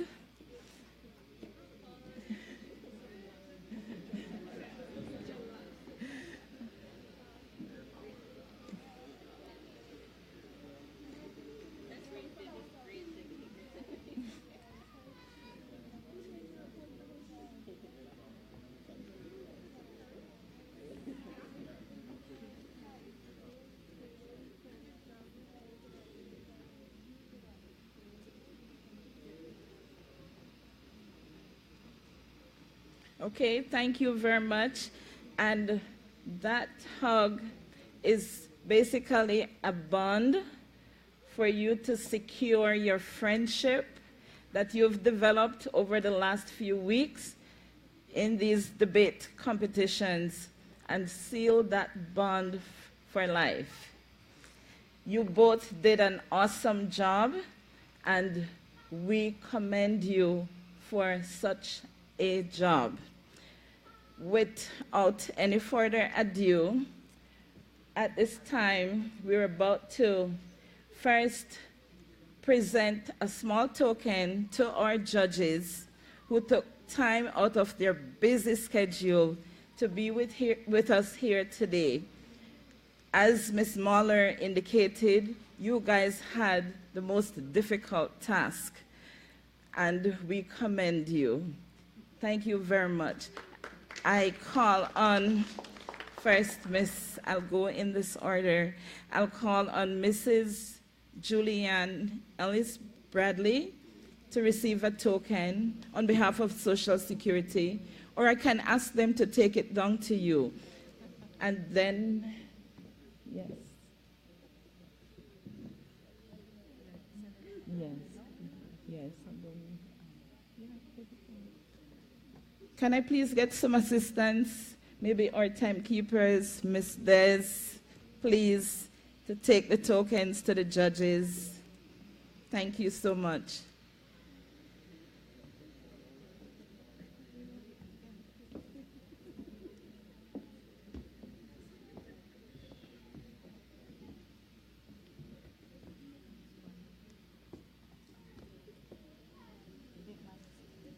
They have their initials on it.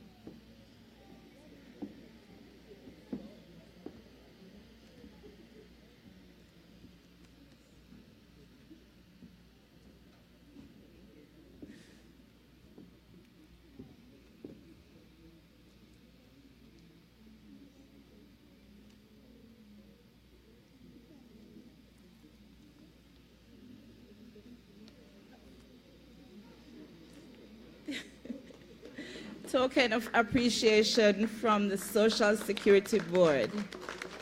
Thank you again. And now we present small tokens again to Independence Junior College coaches, Miss Jamila Parrish and Miss Marita Linares.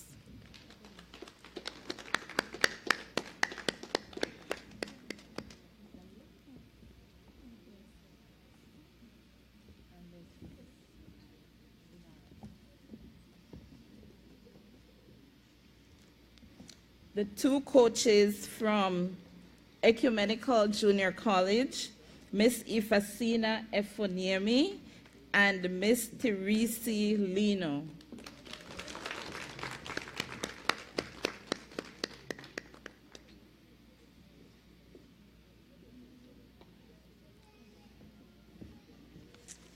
And now, the moment, this blessed moment that everyone is waiting for. I can see people sitting at the edge of their seats. And I won't take long in announcing today, except to tell you that our tabulators, as Ms. Mahler said, they were very efficient and they presented this result in record time. And so now I want to say to the participants, again, you're friends and you're all winners. Remember, you both did an awesome job. Awesome job. And so I make that announcement for the winner. But before I make that announcement, I want to make a special clarification on the best or outstanding debater prior to.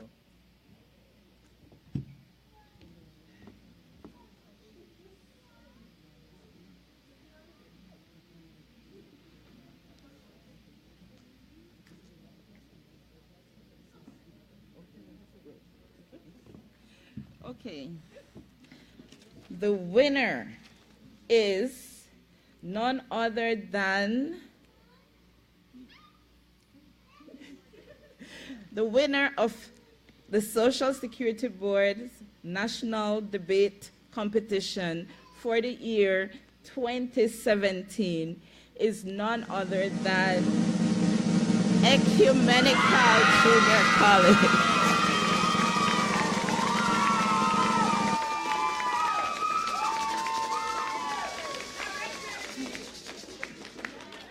And before we present before we present the prizes, I want to also make that announcement for the most outstanding debater for 2017, and that went to none other than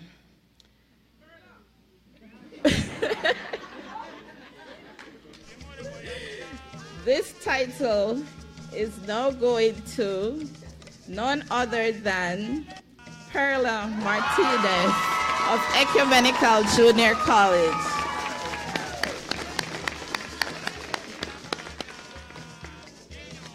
So as I call your name, please move forward so Mrs. Cancino can present your gift. We start off with Independence Junior College, Arnold Gomez.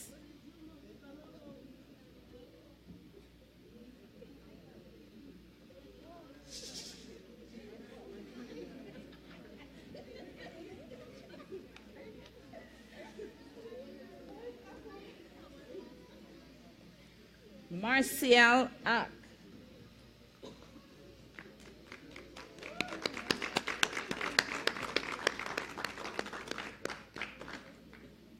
Kenisha Martinez.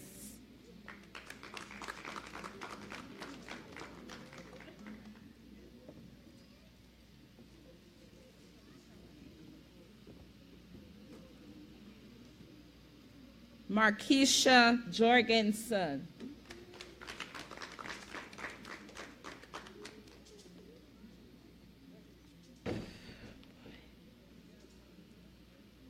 Gregorio Chuck.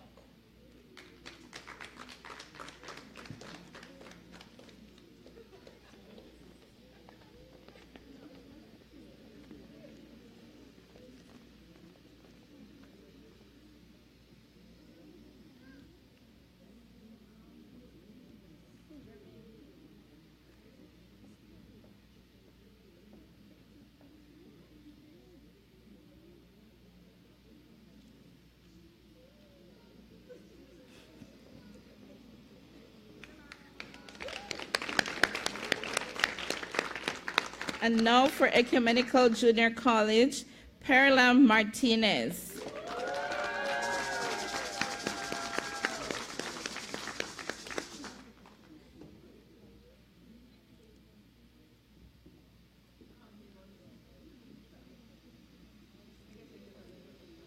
Harold Woolery.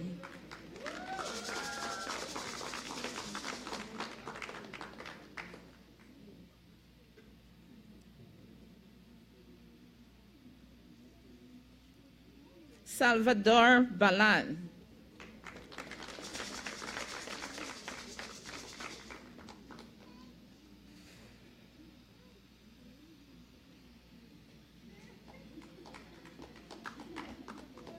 Kimar Spence.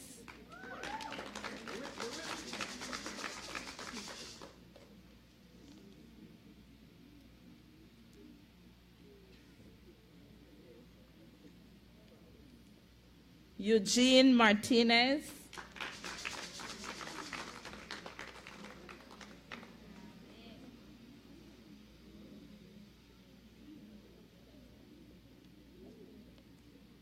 Chelsea Quillen.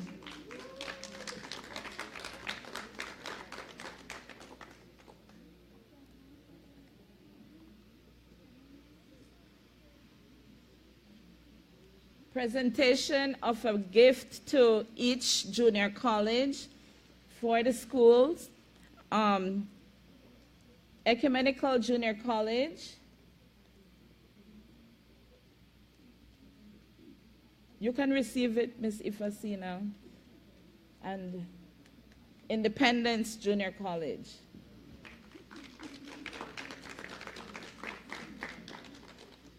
Before we give the gold cup, we're going to give the outstanding debater her token. Perla Martinez, Outstanding Debater 2017. And now we pass over the gold cup to the champions Ecumenical Junior College.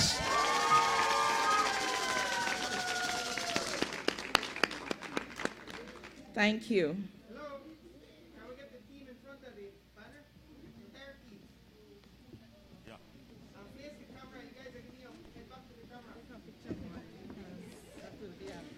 That concludes the SSB National Debate Competition for 2017.